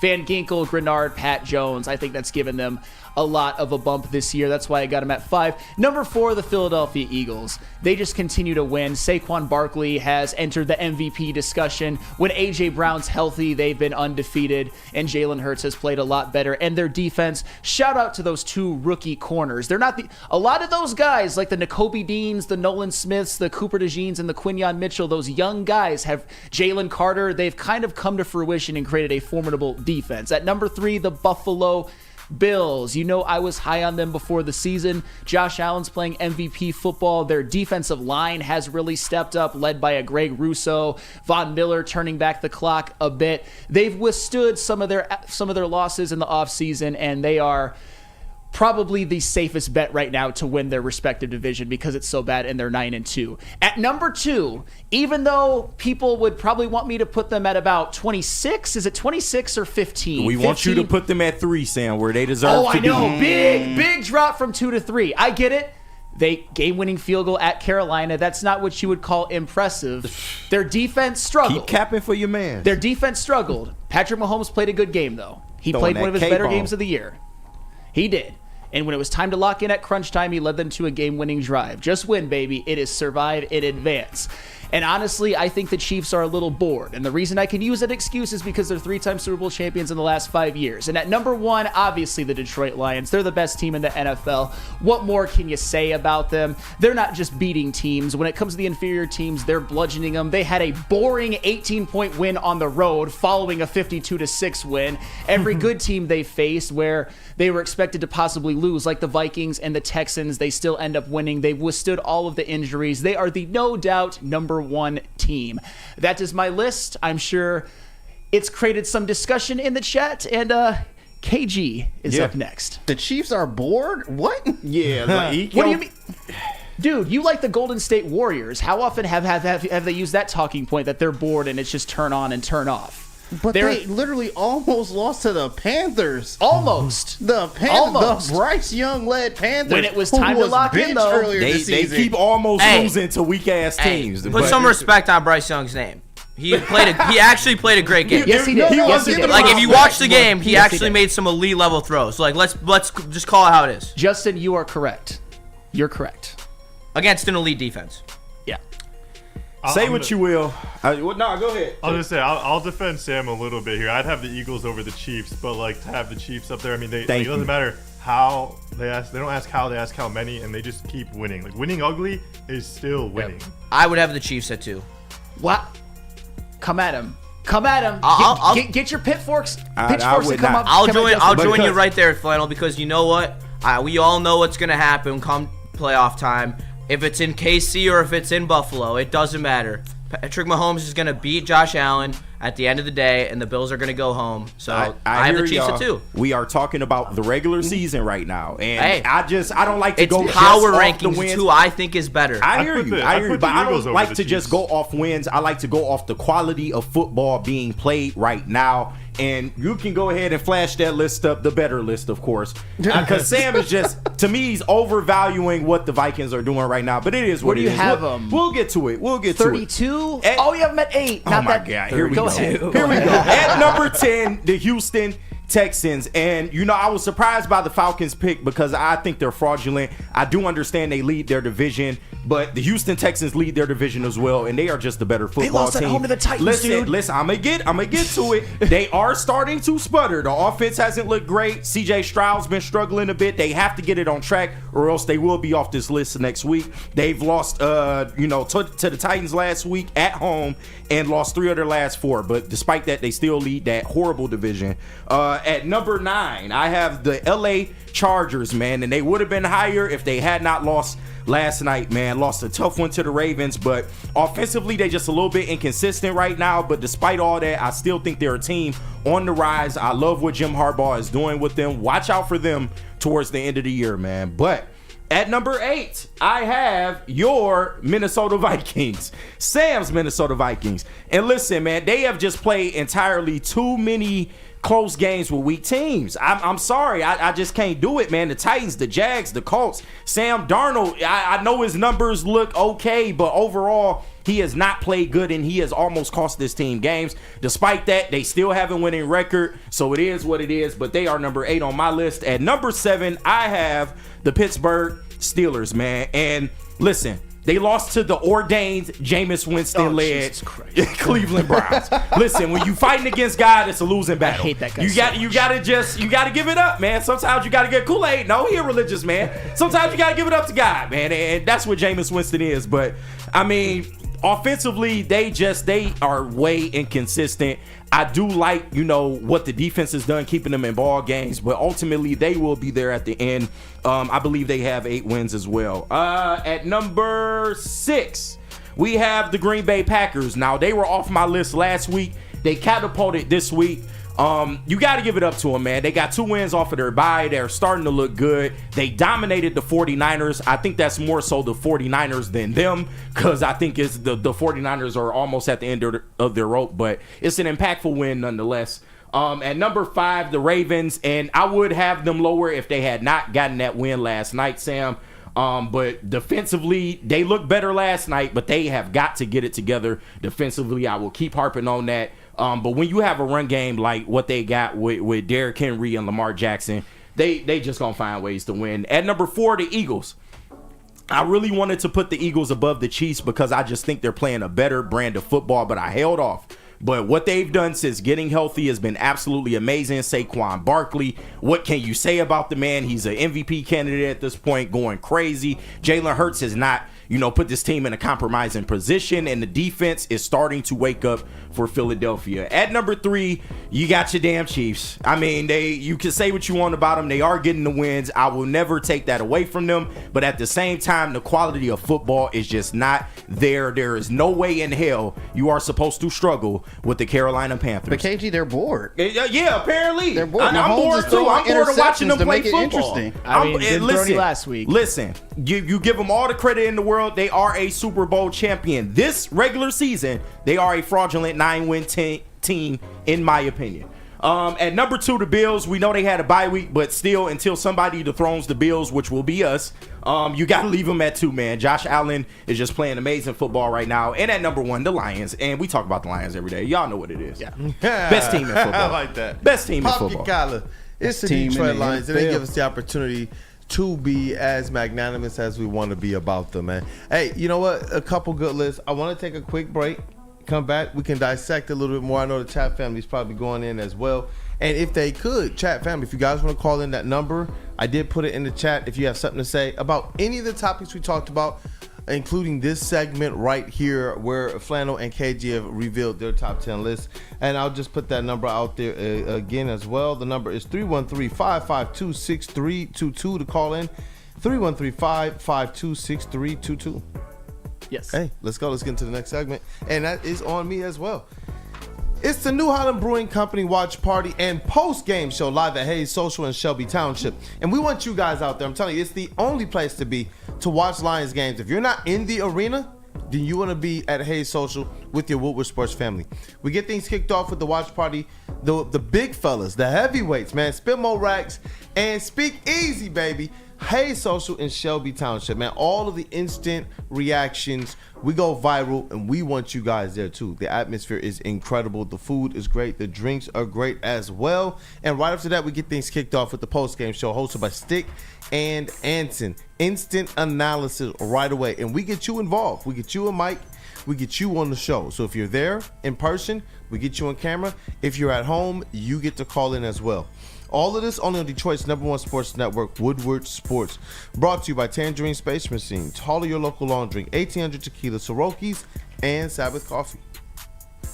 Feldman Chevrolet, Michigan's #1 Chevy dealer, is kicking off the game with the best prices on all cars, trucks, and SUVs, like this 2024 Silverado for just $296 a month, or this 2025 Equinox for as low as $371 a month. Our locations in Novi, Highland, New Hudson, Livonia, and Lansing means we have the perfect Chevy right in your backyard.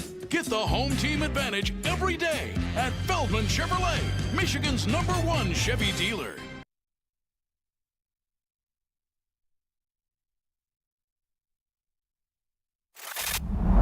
Love Woodward Sports? Love wearing clothes? Then you should be wearing Woodward Sports clothes. Check out our full line of merch at woodwardsports.com. Just click on shop. We have all your favorite designs, like Dan Campbell kneecaps, Woodward golf, and of course, our own logoed out merchandise. Men, women, infants, kids all love Woodward Sports. Impress your friends. Impress your boss. Impress your dog. Buy Woodward Sports merch today.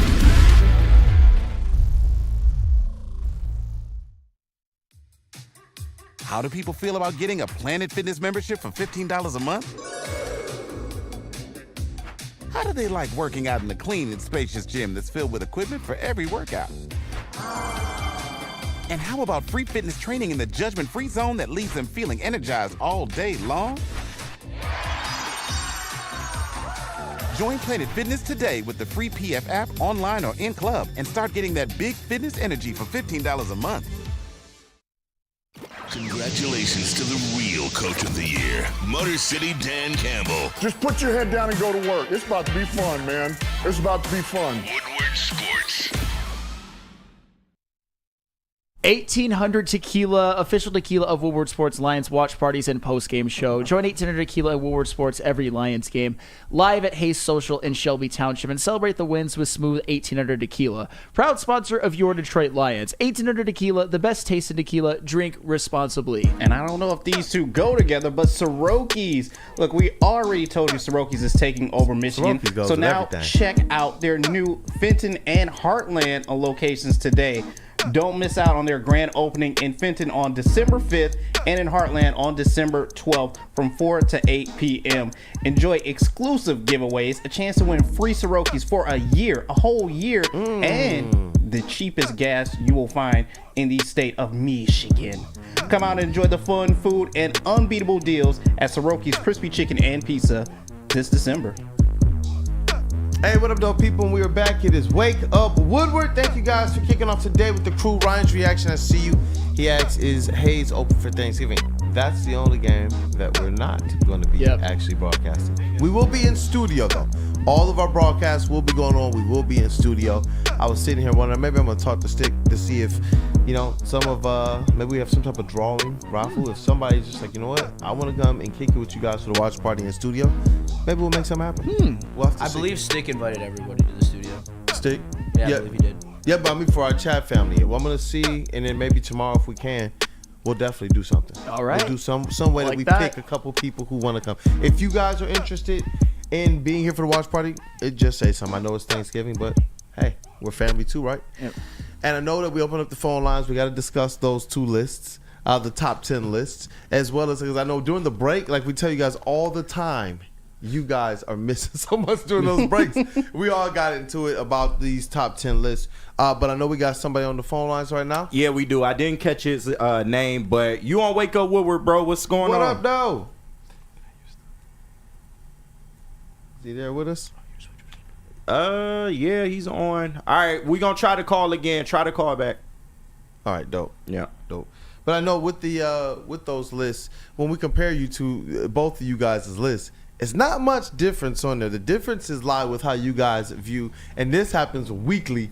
The Vikings is one of those biggest differences that I see. For me, when I look at the Vikings, they were that squad that I thought was going to be, honestly, the number 2 team in the NFC North. It was something about Jordan Love that just didn't, I don't know, it just didn't sit well enough with me. I thought that they would be good, but I thought that the Packers would be just a little bit better because I liked what they had with the defense. I liked what they had, well, obviously, with Justin Jefferson. And if you have a guy in Sam Darnold who could just play clean football, I thought that that was going to be enough to elevate them just slightly above the Packers. And so far, that's been about how it's played out. And that's my thing with the Vikings. I feel like the teams that I have ranked higher than most people would, the Vikings and the Chiefs, those are 2 teams that amongst a large faction of Lions fans, I would argue most Lions fans are radioactive. You can't say anything nice about those teams or else you're, for lack of a better term, as Justin would say, because I don't want to say the actual words, a de-esser. And that's not true. The Vikings, I think, have earned a 5 ranking by being 9-2, and the Chiefs by courtesy of being defending champions and being 10-1. I don't think putting them at 2 is egregious. I don't have a problem if you have them at 3 or 4, but 2 is not that bad. If I had them at 1, you can clown me and come at me all you want because the Lions are clearly better. But the difference between 2 and 4 is not that big. Yep. Yeah. Hey, what about you, man? What is it about the Vikings that you just don't believe in? It don't matter because have you watched the games? But with the Chiefs, hold on though. With the Chiefs, you appropriately, you say effective, you're applying the same thing. It don't matter about their record to you. You think that the Vikings are fraudulent too then? No, the record plays a factor, which is why they are in the upper tier of the list. But I also look at the quality of football being played, and I can give the Chiefs the benefit of the doubt. You know, they're Super Bowl champions. You know, they are a team that, you know, will be, you know, there in the end. But with the Vikings, we've seen this story before. A lot of their recent success has resulted in a first-round exit. And I'm just not vibing with what they're doing right now. They're playing way too many close games against weaker opponents that they are supposed to beat. They have a lot of talent on that team, one of the better defenses in the league, yet they continue to struggle in one-score games against teams they should be beating, like, handily. So that's my only thing with that. I think the Vikings are overvalued. I do. The Vikings. All right, you said we got some people on? Yeah, we do. My homie Devin the dog is on the line, man. He was the one trying to call in last. Devin, you on Wake Up Woodward? What's up? What up, guys? Hey, what up, dog, Devin, man? All right. What's up, fam? Hey, first off, let them fuck your list. Love you, man. But nah, man. Overall, I agree with Flano's list. It's just like, how many times do we have to teach you, old man? Like, I have to pull out so many damn memes with Flano's list every week, and it's like, Jesus. It's like that one Family Guy episode when it's like, that guy's a phony. He's a big fat phony. And it's like the Chiefs every Sunday. We have to sit there and watch it. But yeah, we have to suck it up and watch it when they get that dub. But at the end of the day, I think this year is going to be a change of subject. And Flano, I don't want to see you cry when Josh comes in and finally gets the dub on, per se, Patrick Mahomes. And we get the easiest walk-in dub to the Super Bowl. I would rather that instead of seeing Patrick Mahomes. But, you know, that's all I really got to say today, man. I just was glad that y'all got these phones finally fucking back working, man. Let's fucking go. We out of the fucking boonies, man. Project No EBT over here, Brody. Woodward Sports. Let's go. Let's go. Devin the dog, 51 Clothing. Hey, shout out to you, man. Thank you for the call. Thank you for the support as well as always, man. It's what the chat family is all about, man. It's what kind of spurs us. But hey, what do you think about his assessment of the lists? Those teams keep winning, though. That's my point. They keep winning. Which is why they're in the top 10. If you want to meme me and clown me, wait until they actually lose. The Vikings won. The Chiefs won. The Vikings are 9-2. The Chiefs are 10-1.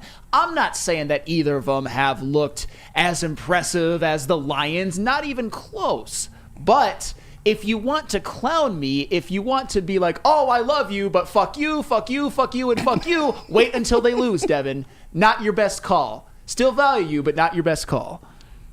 I can't lie, Flannel. I don't really need to value the Vikings when they're 2-2 against teams with winning records. So okay, fine. I love this. Fine. If they were losing, they wouldn't even be on the list. But you with the Chiefs, man, you don't care at all about the pedigree. You care about how you see them right now. And I'll admit, I have seen them look probably like a team that doesn't look like they're going to repeat as a Super Bowl winner. Yeah. But last year as well, they looked like a squad that was kind of, by their standards, maybe limping through the season a little bit. Yeah. Didn't look like the hottest thing, but then as soon as the playoffs hit, it was like they were that deal. And offensively, I think they may have lost a little bit. They're still a great offense, don't get me wrong. And, of course, Patrick Mahomes and Travis Kelce are capable of turning it on. But I think Braylon pointed out something yesterday. Last year, they had a very, very elite defense. This year, the defense is good, but they are not nearly what they were last year. And I think that's going to ultimately cost them in the long run. And that's why you are seeing them having these struggle games, that they really shouldn't be having. But overall, the product is the product. Yes, they continue to win. You got to give them credit for that. But at the same time, there are at least 3 teams I would put above them as playing better football right now. It's the Lions, it's the Bills, and it's the Eagles. Hey, you know what, man? The chat, I'm sure, I noticed that a lot of them were picking KG's list. 2 weeks in a row, I'm just saying.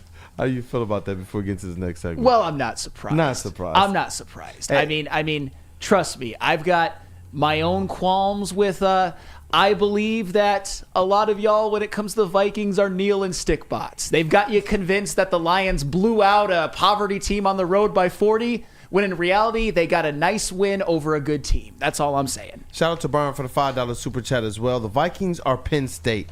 They always overperform, and then it must be time to change the calendar because the Vikings are choking in the playoffs. Hey, Penn State's getting a playoff win this year, whether you guys like it or not. Yes, they are. Okay. Yes, they are. Yeah, they're going to host Tennessee, and they're going to get whooped. They're going to – Abdul Carter is going to put Nico Iamaleava in a body bag. All right, we'll see. In a body bag. I mean, you are talking to the greatest college football bettor of all time, so – That's actually true. Your a Kansas streak is legendary. Thank you. Real talk. Facts. That's facts. Let's get to the best segment of the day. We know it's everybody's favorite segment. That is what's trending with JB Smooth.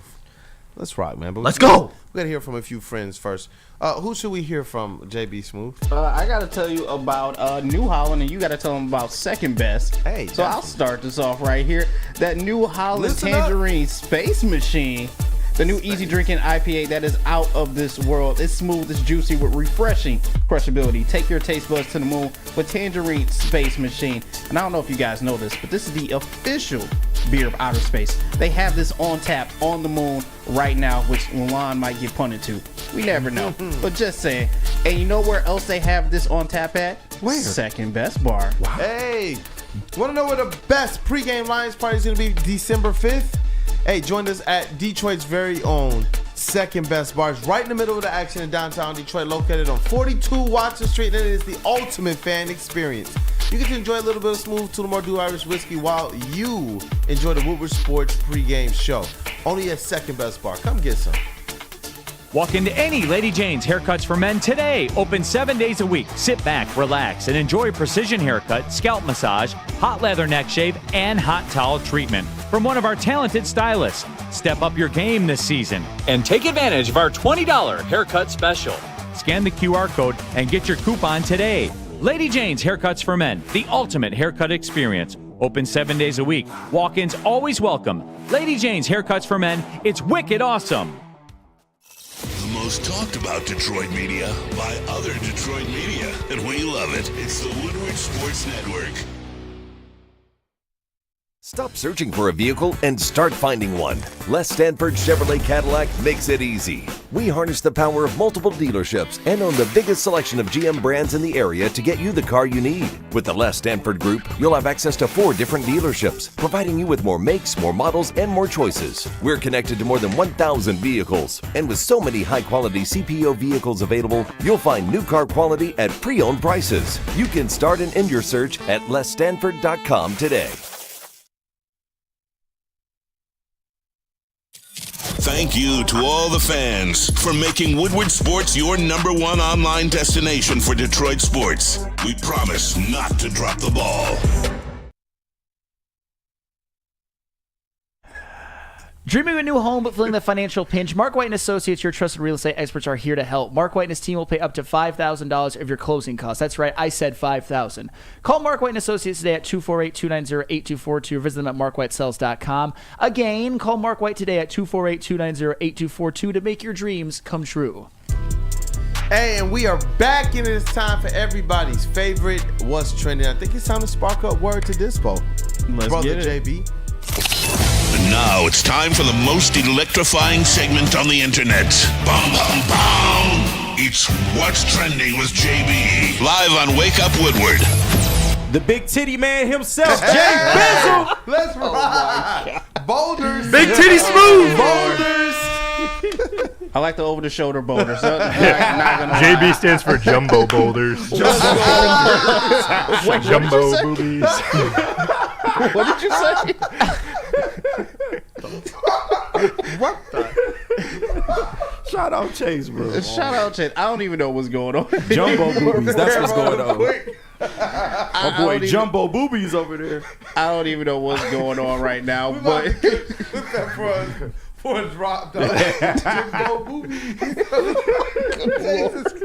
Cavassier Chase. Oh my God. All right, JB, woo, what's trending? Let's go. Keep it together. Keep it together. All right. Chargers suffered a loss last night. And KG, I know we're going to get our fantasy segment tomorrow, but I still just had to bring this up because last night I hopped on our little fantasy app to see what was going on. God. And somehow, some way, this score came across. Oh. Whoa. Oh. That's yeah. diabolical. That is tough. Dang. So I'm sitting here thinking like, oh, they each have a player playing, someone is likely to score. Nah, but G.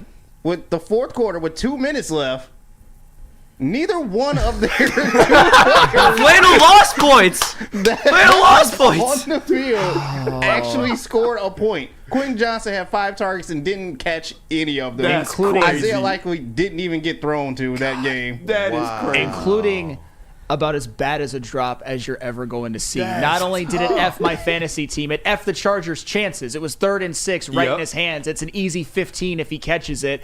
And then, of course, the Chargers don't get it. They punt. The Ravens go down and score, and the Chargers end up losing, and then he pretty much never targets Quentin Johnston again. See, this is why people thought so low of him last year, and why I thought maybe he's going to have a resurgence this year, but maybe I'm wrong. Maybe Quentin Johnston just isn't good.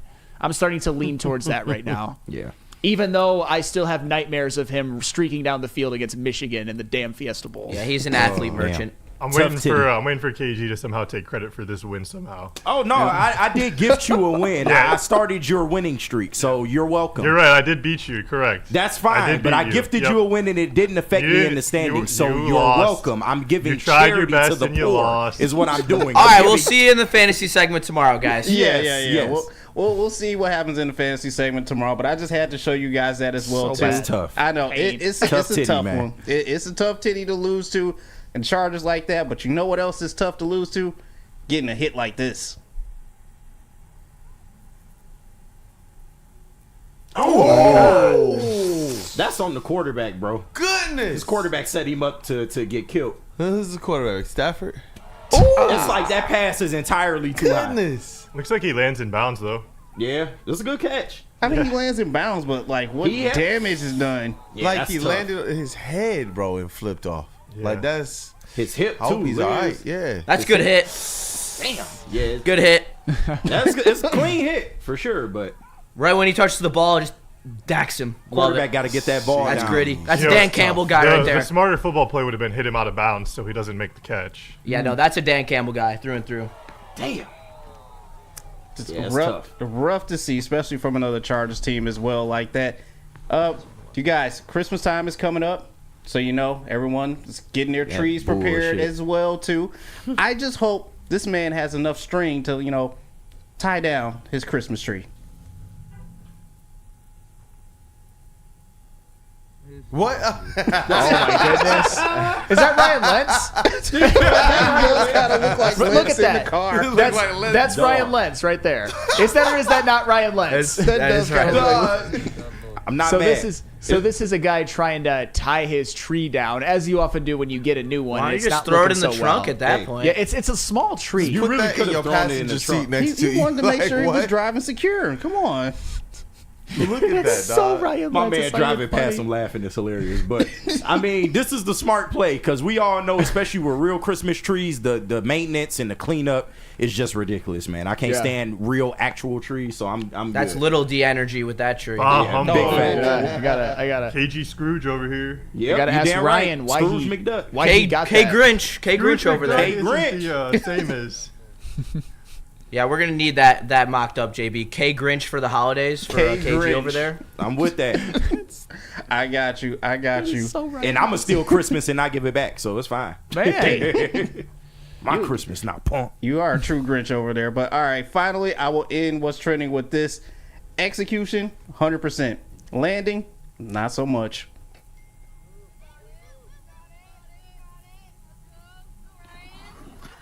Oh. Once I saw the stairs, I knew All it was right, over. so this guy is trying to scooter jump. It's called a bunny hop. A bunny hop, thank you, Chase. Over a. Is it really what it is? Or just, okay, Called a okay. fucking face plant. That's what it is. Oh, that's a fact. And he doesn't clear the stairs, and he lands on one and falls on his face. He wasn't even close. Does not look like a good idea at all. I mean, how much air are you going to get on a scooter? Grow up and ride a skateboard.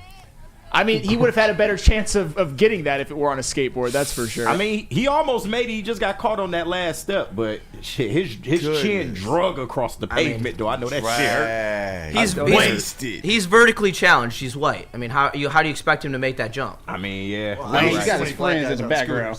I mean, reason. that's smart. I mean, reason. this is white people shit. I mean, the way he face plants and sputters across the pavement, like, that's straight white people shit. Thank you, Justin, for saying it, because when I say it, I'm race baiting, apparently, so You are. to some people in the chat. Yeah, you're rage baiting me. Geary Park over in Ferndale, you see a mixed diverse of skaters on scooters Yeah, and bikes. Ferndale, you see a mixed diverse of everything. That's fair. That is extremely fair. Very fair. That is very fair. But that's it for A what's little trending. too you fair guys. sometimes. Let's hop into some mailbag. I love it. Oh man, the entire Woodward Sports family, I love it. We gotta get into the No, I'm Feldman not talking Mailbag about race. segment. Is there something about Ferndale? I don't. What? You guys came to laughing like there's some inside joke about Ferndale. About diversity. Look at It's Chase. a diverse town. They wear that proudly. Look at Chase. They wear diversity proudly. I go to the skate park. That's all I know. It's down the road from me about 4 miles. Yeah, no, they wear diversity proudly. That's their thing. Like big time. Trust me, I've had a lot of fun nights in Ferndale. I got a lot of respect for it. Hey, yo! Why did I say that? The point is that I got a lot of Why? I got appreciation for Ferndale, but it's very diverse. We support everyone. Let's Oh, not come get on. it. Let's not get it confused. We support everyone, no matter race or creed or what you like to do. But you having a good time in Ferndale. That's a wild statement. Don't I just exude straight masculinity, right? Yeah. You probably fit in out there. Hey, look, I tell everybody, culantros. Sorry, you set me up for that one, Flannel. Fair. Culantros is fire. Yes, it is. We gotta add investigator to Chase's list of nicknames though. Chase gonna get down to the bottom of the story. Why you By the way, we didn't address this. Right, within minutes of us ending the show last week, I found the exact city block where that. I showed you guys. I told you I see in a few more minutes. We found the exact city block. It was in Brooklyn. I showed him precisely the intersection that the guy turned on that video from the towing video. So like, yeah, Look, as a fan of Batman, I am very impressed. Investigator Chase, man. Chase with prep time. Yeah. More deadly than Sam. Instead of Batman Beyond, it's like Chase Man Beyond. Yeah. I couldn't have found that. That's for sure. Hold on, Freddie felt in the chat, man. That's my dog. Big Musket takes Ferdinand. They have a really fun sports bar called Jay's Penalty Box. Oh, is that a hockey bar? Is that a hockey bar? It's not hockey specific, but it is a play on like the penalty box. They play all the Red Wings games. One of my old bosses and her fiance, they wanted to like meet up and watch the game there like a couple weeks ago. We ended up just going to Royal Oak instead, but the penalty box sounds like a great name for a strip club. Hey, no, it does. I'll tell you what, they got specials every time their Wings score a goal, like cheap drinks. So you gotta love to see it. Orchid, I used to get down at Orchid, that's for sure back in the day. Boogie Fever. Boogie Fever. It's my love going bang, bang, bang. I have a wife. I do. I do. That's Does she know about Big Musket? Well, yeah. Does she know about Big Musket in Ferndale? Oh, snap. Let's get into Shout out this, man. Ferndale, Tell the people man. about Feldman, brother. I will. I will tell people about East 9 Mile in the building. What's up? Since 1996, Feldman Automotive has been driven to provide a fast, convenient, and first-class car buying experience called the Feldman Advantage. With 18 locations, there's a Feldman dealership in your backyard. Visit FeldmanAuto.com to find the location nearest you. Feldman Chevrolet, Detroit's #1 Chevy dealer. Sometimes I be thinking we're going to break, and I start reading the comments, and I just start cracking up. I'm like, wait, we're coming back to the show. All right, let me compose myself. Y'all are crazy. Get mailbag comments in. Not the other comments. They love Ferndale. Yeah. Oh, man. You know what? Chuck Brewer, Feldman Mailbag. It is time for our Wake Up Woodward Mailbag segment presented by Feldman Automotive Group. But let me see here. Chuck Brewer says, we still need a third point guard for the bench and a vet center, but the vets we have this year are so good for the kids. And you know what? As much as we want to see them be a little bit more consistent on the court, I do believe that they are playing to the level they should. That should be expected at this stage in their careers.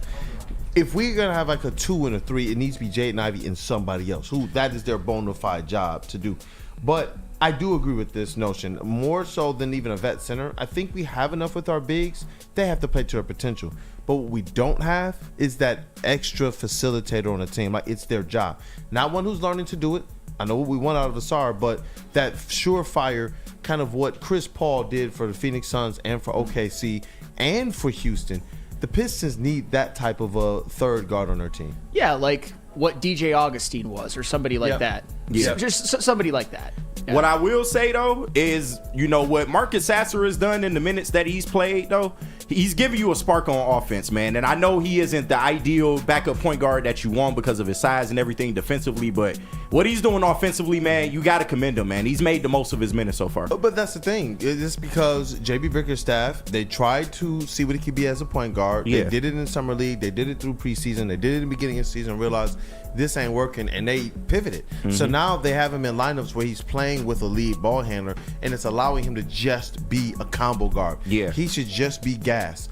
That is it. Shoot the ball or 1-2 dribble and floater or mid-range or pass. Yep. That's it. I Like, just agree. get right to the point. That's a good shout out by you. Oh, yeah, big facts. He deserved it, man. The last few games he's been balling. But we do have a mailbag caller if you want to take it, and it's an old favorite. Let's take the call. Definitely. All right, it's my boy Pay-Per-View Pete. Hey, on a Tuesday. Pay-Per-View Pete. What's up, boys? Everything coming? Come here.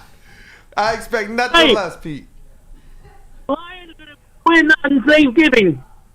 Say that again. They're going to win Thanksgiving. Let's go. Yes, they are. Let's go. Hey, is it gonna be a blowout? Yeah, they're going to win. They're going to win Thanksgiving. They're going to beat the shit out of the Bears. Oh, sorry. They're going to beat the hell out of the Bears. You good, Pete? Okay, but yeah. Hey, I got a chance to meet the crew for the after show. I met Spenny and the heavyweights. Hey, yeah. Oh, you Yeah, mean like the I post met those show? guys and Stick. Yeah, I met all those guys a couple days ago. My wife and I went there. Oh, you got up to Hate Socials. Hey, yeah, you know, I only live like 3 miles away from Hayes Social. Oh, hey, shout out. Yeah, I met Pete. He was really nice. That's what's up, man. Yeah. Oh, yeah, see, there we go. So, me and my wife, she was wearing her line shirt. She looks so beautiful. I love my wife. Her name is Rose. Aww. So, shout out to Pete and Rose. Shout out, Rose. Yeah. Hey. But, yeah. So, so you can't forget us. We're Pete and Rose, and we're big fans. Hey, you know what? Great name, Pete Rose. Thank you. Thank you so much for the support, man. Thank you for calling in as well. And I'm glad that you got out to Hayes Social. Make sure that that's not the last time you come see us, man. No, I'm going to do that. Hey, I can't get on the internet. I'm on the internet, but you guys ain't broadcasting your program. Oh, it should be broadcast. Yeah, we live. Yeah, we're live. Yeah, definitely try and refresh your feed and see, make sure that everything is straight with the internet connection. And whoever your internet provider is, make sure they send me that fee for the customer service. I got you. Nah. I'm hoping to meet all you guys. And have a great day and happy Thanksgiving. Happy Thanksgiving, Pete. Thank you. Much love, Pete. Okay, bye. I'm telling you, man. Much love to Pete, It's man. dope Yeah. here for Love these people, Pete. man. Oh, yeah. Alan W. Shout out to Pete again, man. And to Rose as well. Yeah. Shout out Rose. Pete Rose. Hey, Alan W. Feldman Mailbag. Is it an overreaction to say that we have our franchise backcourt in Cade and Ivy? They've played really well together this season and both have hit game winners. They both actually have. They have, yeah. Both have led the team in scoring. Both have led the team in assists. Obviously, Cade has done more so in that assist department, but overall, I believe Jaden Ivey has been awesome this season. He's evolved, yes. But yeah, I was bullish on them last season. I was bullish on them during Cade's injury year. I still believe that this backcourt was going to be something, and seeing what they're doing right now, I definitely am. Yeah, that's the key. We're actually seeing it because yes, we had hopes that they can get to this level, but ultimately what they're doing right now, man, I don't think that's a crazy statement at all. This is what you wanted. They are both high draft picks. You know, Cade being the first number 1 overall pick, and then Ivy being a 5th pick in the first round. So this is what you expected, man, and it's cool that it's finally coming together. Love what Jaden Ivey's doing right now. Love it. Love Not it. an overreaction. Not at all. Nope. Not at all. Hey, shout out to the Pistons for canceling practice today. Hey, big shout outs. I'm so tired, bro. Jonathan Lord, Feldman Mailbag, KG and JB. Who's going to be the first women's intercontinental champion in WWE? Oh, that's a good question. JB, I'm curious. What's your pick, man? I don't really know. Like, I gotta kind of see because like a lot of women are vying for this Intercontinental Championship. Yeah, Mid Carter. They finally got a mid card belt for the women. So I know, they much finally needed. did. Much needed. It's very much needed. I don't really have anyone in mind right now. I don't know. I feel like maybe the Judgment Day will probably end up giving this to like Raquel or something like that. Yeah, Raquel. I can see that. Just to have like another title with her and Liv. So give me Raquel. I know on SmackDown with the U.S. title, man. I want Chelsea Green to get the title, man. Chelsea ain't getting that. Put the belt on Chelsea, man. I know Chelsea they probably not gonna that. do it, but I want to see Chelsea Green get her comeuppance, man. She's great. Hey, Desert Stallion, Feldman Mailbag. Yesterday, Maz on Ermanni and Edwards had all of them on set agreeing Lions should go after Daniel Jones because he'd be better than Hendon Hooker. That's a wild take in my opinion. What are your thoughts? JB, I want to start with you because that's your guy, son. Hendon Hooker. And I saw Flannel park up. I saw all y'all park up. So, JB, kick this thing off, man. Then lob it to whoever else. Look, I believe in Brad Holmes and his vision. He picked Hendon Hooker. Hendon Hooker is my guy. I was rooting for him in college, rooting for him still in the NFL as it is right now. I don't need Danny Dimes right now. I don't. This is no disrespect to Danny Dimes as it is. He served his time in New York, and we seen what he did in New York as well too.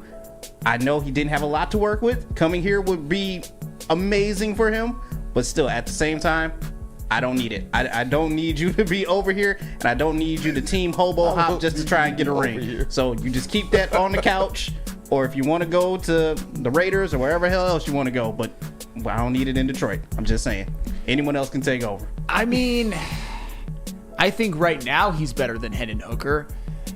And I don't know if Hendon Hooker, there's any visions of him being the future quarterback because Jared Goff is locked up long term. So I don't necessarily hate it. I'm not dying on the hill for it, but I would trust him more than Hendon Hooker to salvage the season just in case the unthinkable happened.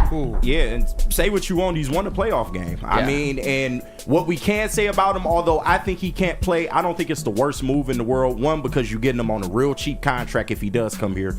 Two, he hasn't had the benefit of good coaching, and we can say that. The only thing he's ever had is Saquon Barkley, and that's the only thing he's had. They were loading the box, 8-man, 9-man in the box, and they weren't able to do anything as an offense. Never really had any prolific receivers as well. So if he were to come to this situation as an emergency backup in case Jared Goff gets hurt, I'm starting to lean towards I wouldn't be mad at it. Oh, wow. Yeah, I wouldn't be mad at it. All right, don't get mad when you sit here and piss down his leg and then fuck up the whole playoff. I mean, he's coming in not to be someone who actually sees the field at all. Right. For playing time. Like, I don't have a problem bringing him in. It's a veteran. I mean, he's not going to know the offense as well as Hendon Hooker, but he has at least been in the action. He's someone who's been in the trenches of the NFL and in the playoffs. I mean, like Sam says, like if push comes to shove and we're in some situation where we have to rely on somebody else, we have to turn to somebody else. I mean, I'd rather go with somebody who at least has like done it and won.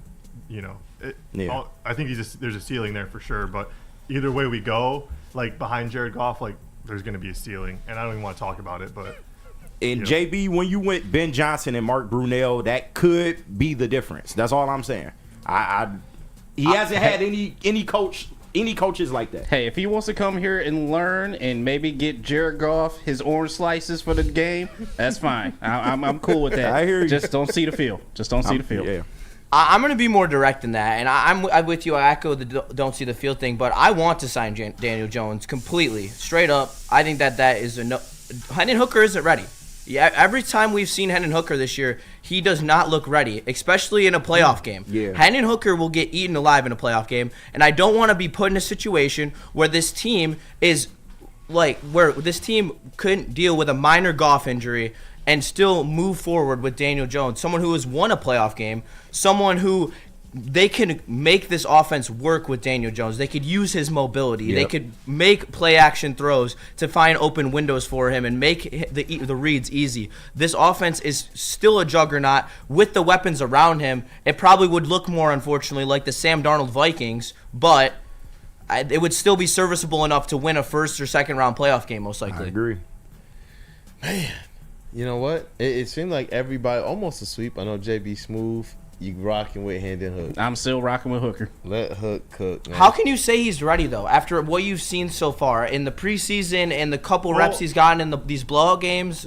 Let's not act like he's ready. Like there's no readiness. Like Jared Goff's our quarterback. We don't need to worry about having anywhere else behind where Jared Goff falls on the depth chart as far as QB. He's QB1, no ifs, ands, or buts. You just never know. Worried about protecting Jared Goff. You never know, and if you're chasing a Super Bowl, this is the type of move you make to solidify your team. That's all I'm saying. You never know. The Eagles won a Super Bowl with Nick Foles. I honestly think that this team would still have a chance to win a Super Bowl with Daniel Jones at quarterback. That's how good this team is.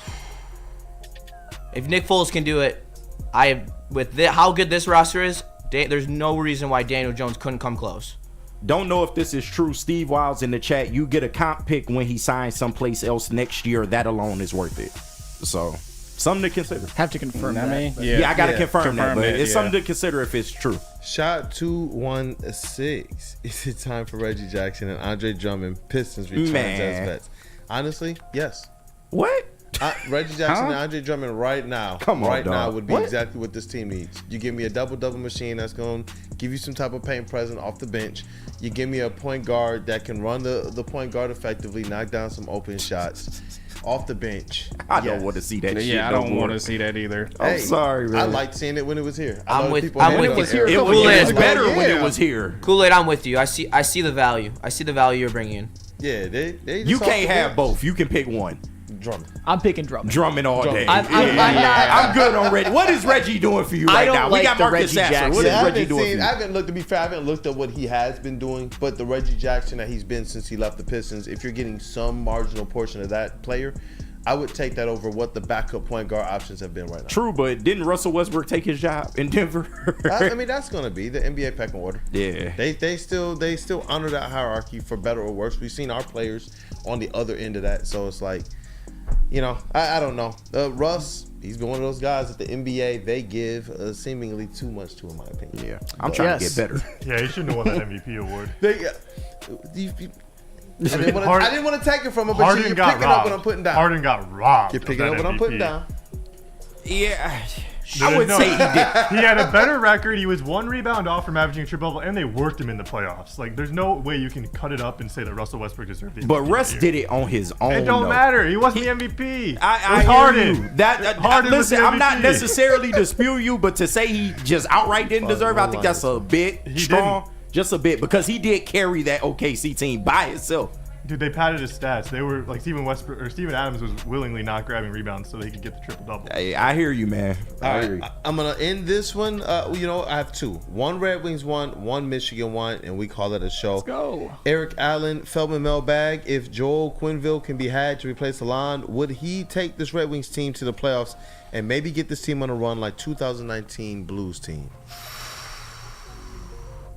He's kind of radioactive right now, and he's older. Yeah, I don't know how many years left, Yeah. and especially with young players. I'd rather bring in a young coach. Like, I really want a young coach, someone who can bring some life into this team, relate to these young players that we're bringing in, learn from the veterans that we have in this locker room. I don't think that Quenneville is the right answer. And as much pedigree, and it might work out for this season, but I don't know what the future looks like. I think that's another bridge coach. I think if we do fire Lalonde, we're going to not go for another bridge coach. He will be our coach when we're ready to compete. It's got to be that guy.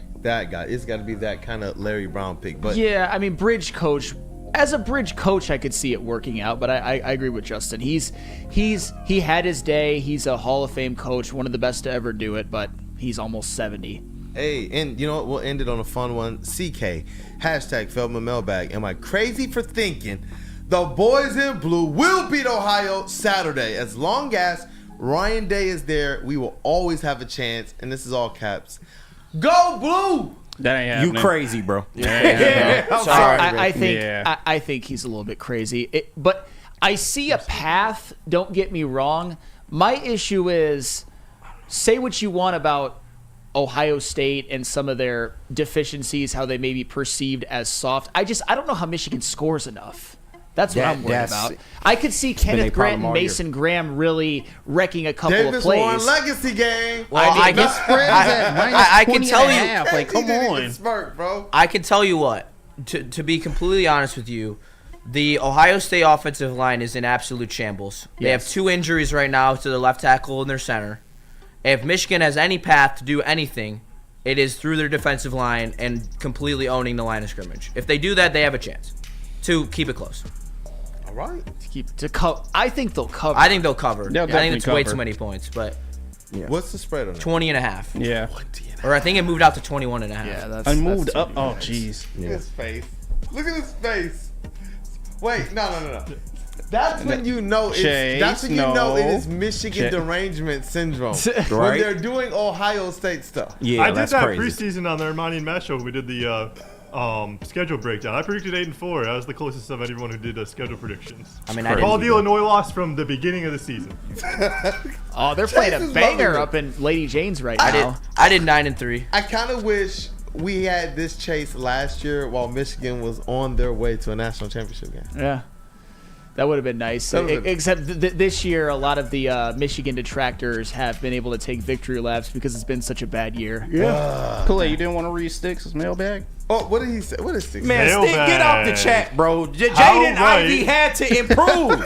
Mailbag, how right was Stick about Ivy? He follows it up saying JB, KG, and Flannel all said bench guy. You damn right I did. And what? He had to improve, bro. I'm sick of people with that narrative. Like, come on, man. Come on, Stick. Stick also wants Cade cut from the team. Right. Like, for real. He cheers when Cade makes mistakes. I promise you. The name of his fantasy basketball team is Fuck Cade. Come on, bro. Yeah, that's wild. Come on, man.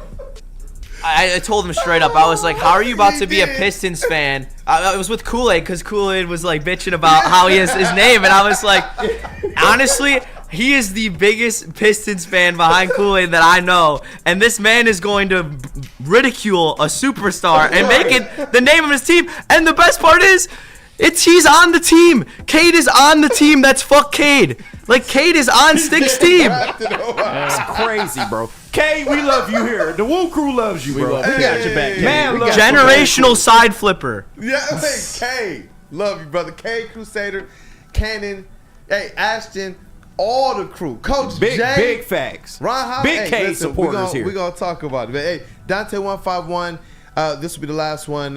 Super Chat.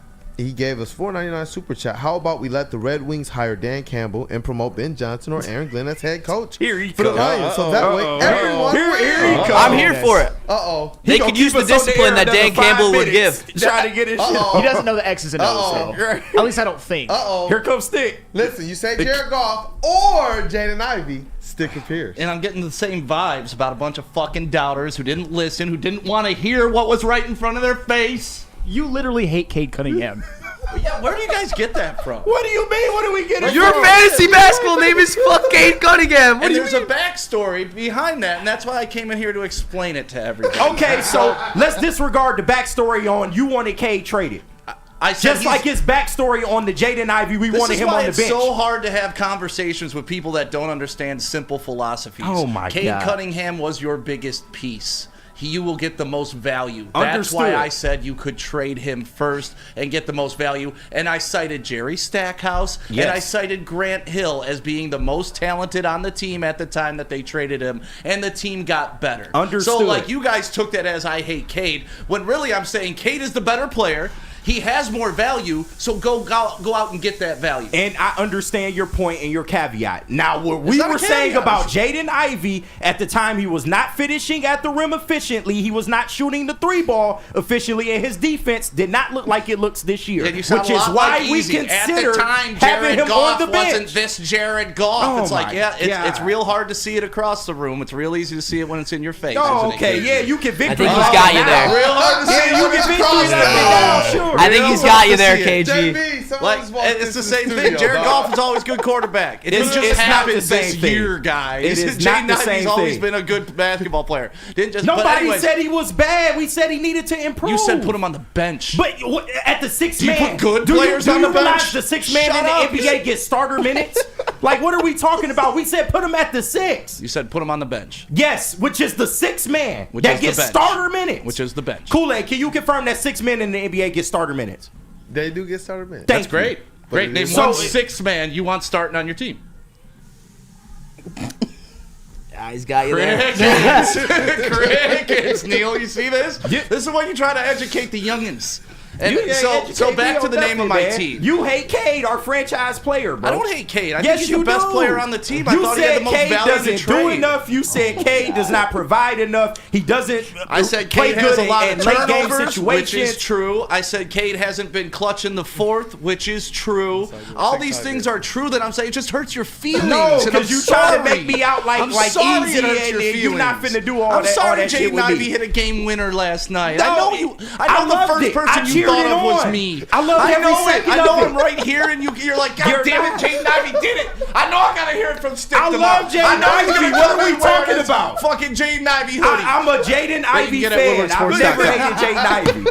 I don't get your point. Use WSN 10 for 10% Yeah, off Black Friday. WSN. Yeah, Black Friday deal. We're going early on Black Friday. But anyways, the reason my team name is Fuck Cade is because when we explain that. Explain it. I'm explaining it. When we started the league, I had the number 3 pick in the first year. The kid that had the number 2 pick wanted Jokic, but he auto-picked Embiid. Anson called me. He's like, do you mind? This kid couldn't log on. I was like, man, well, fuck this. Like, everybody knows when the draft is. Everybody knows how to log in. Everybody knows how the internet works. So I said, you know what? Fuck it. I'll take Embiid, but fuck Joel Embiid. So my team name, Fuck Joel Embiid. And that was my team name. Last year, it was Fuck Another Player. This year, it's Fuck Cade Cunningham. Like, that's the theme of my team. And that's but fine. y'all are so far in your feelings that you don't want to listen. You just want to think I hate Cade. And you think I drafted hate the motherfucker Ivy, in and the I've third never round. said I hate Ivy. I never said cut him from I hate the his team. turnovers. Yeah, I hate his turnovers. I'm just saying, man. I love game winners from Jaden Ivey. Yes, I do. Shout out. Hey, you know what? The fuck are we talking about, Part bro? of me is like, you know what? Epic content. We Because could've Bill kept this came going in for with a a while. scowl on his face. Yeah. He just kind of looked over and perceived everything and just kind of gave that Robert De Niro. That's actually not a bad While he Robert De ate Niro his face, blue- you know. Me and my brother. You talking to me? Me That and my was brother used to terrible. just practice that. Literally. You talking to me? Back and forth at each other like, man, we realized we were some ugly dudes. But is that a show? It is. Yeah. What a show, dog. I love victory weeks, man. Might as well We just get go the on to parts Big and D stuff. gets here. Like, Might as well. Because Stick gonna keep us here trying to talk about me. Ermanni and Edwards would never allow this. I got a social media at 10:20. Kept us here a whole I nother see 6 you, minutes Travis. with that. Very soon, guys. We're going to run to the next room and have our social meeting. Goodness gracious. Just get out of here, Shout man. out to our brother, Matthew Brother. Love you, man. Keep crushing the content. Cavassier Chase, what up, though, brother? Hey, what up, doe? Welcome. First day of the Cavassier couch. Hope you guys dig it. Hopefully it's around some more. Got a bunch of fun shows packed in. Stay tuned. You know, as always, 10 to 12, Big D Energy, 2 to 4, Ermanni and Edwards, heavyweights end of the day, 5 to 7. So you guys know what's what. Stay tapped in. Let's rock. An extended family will be through. I've been talking to people behind the scenes.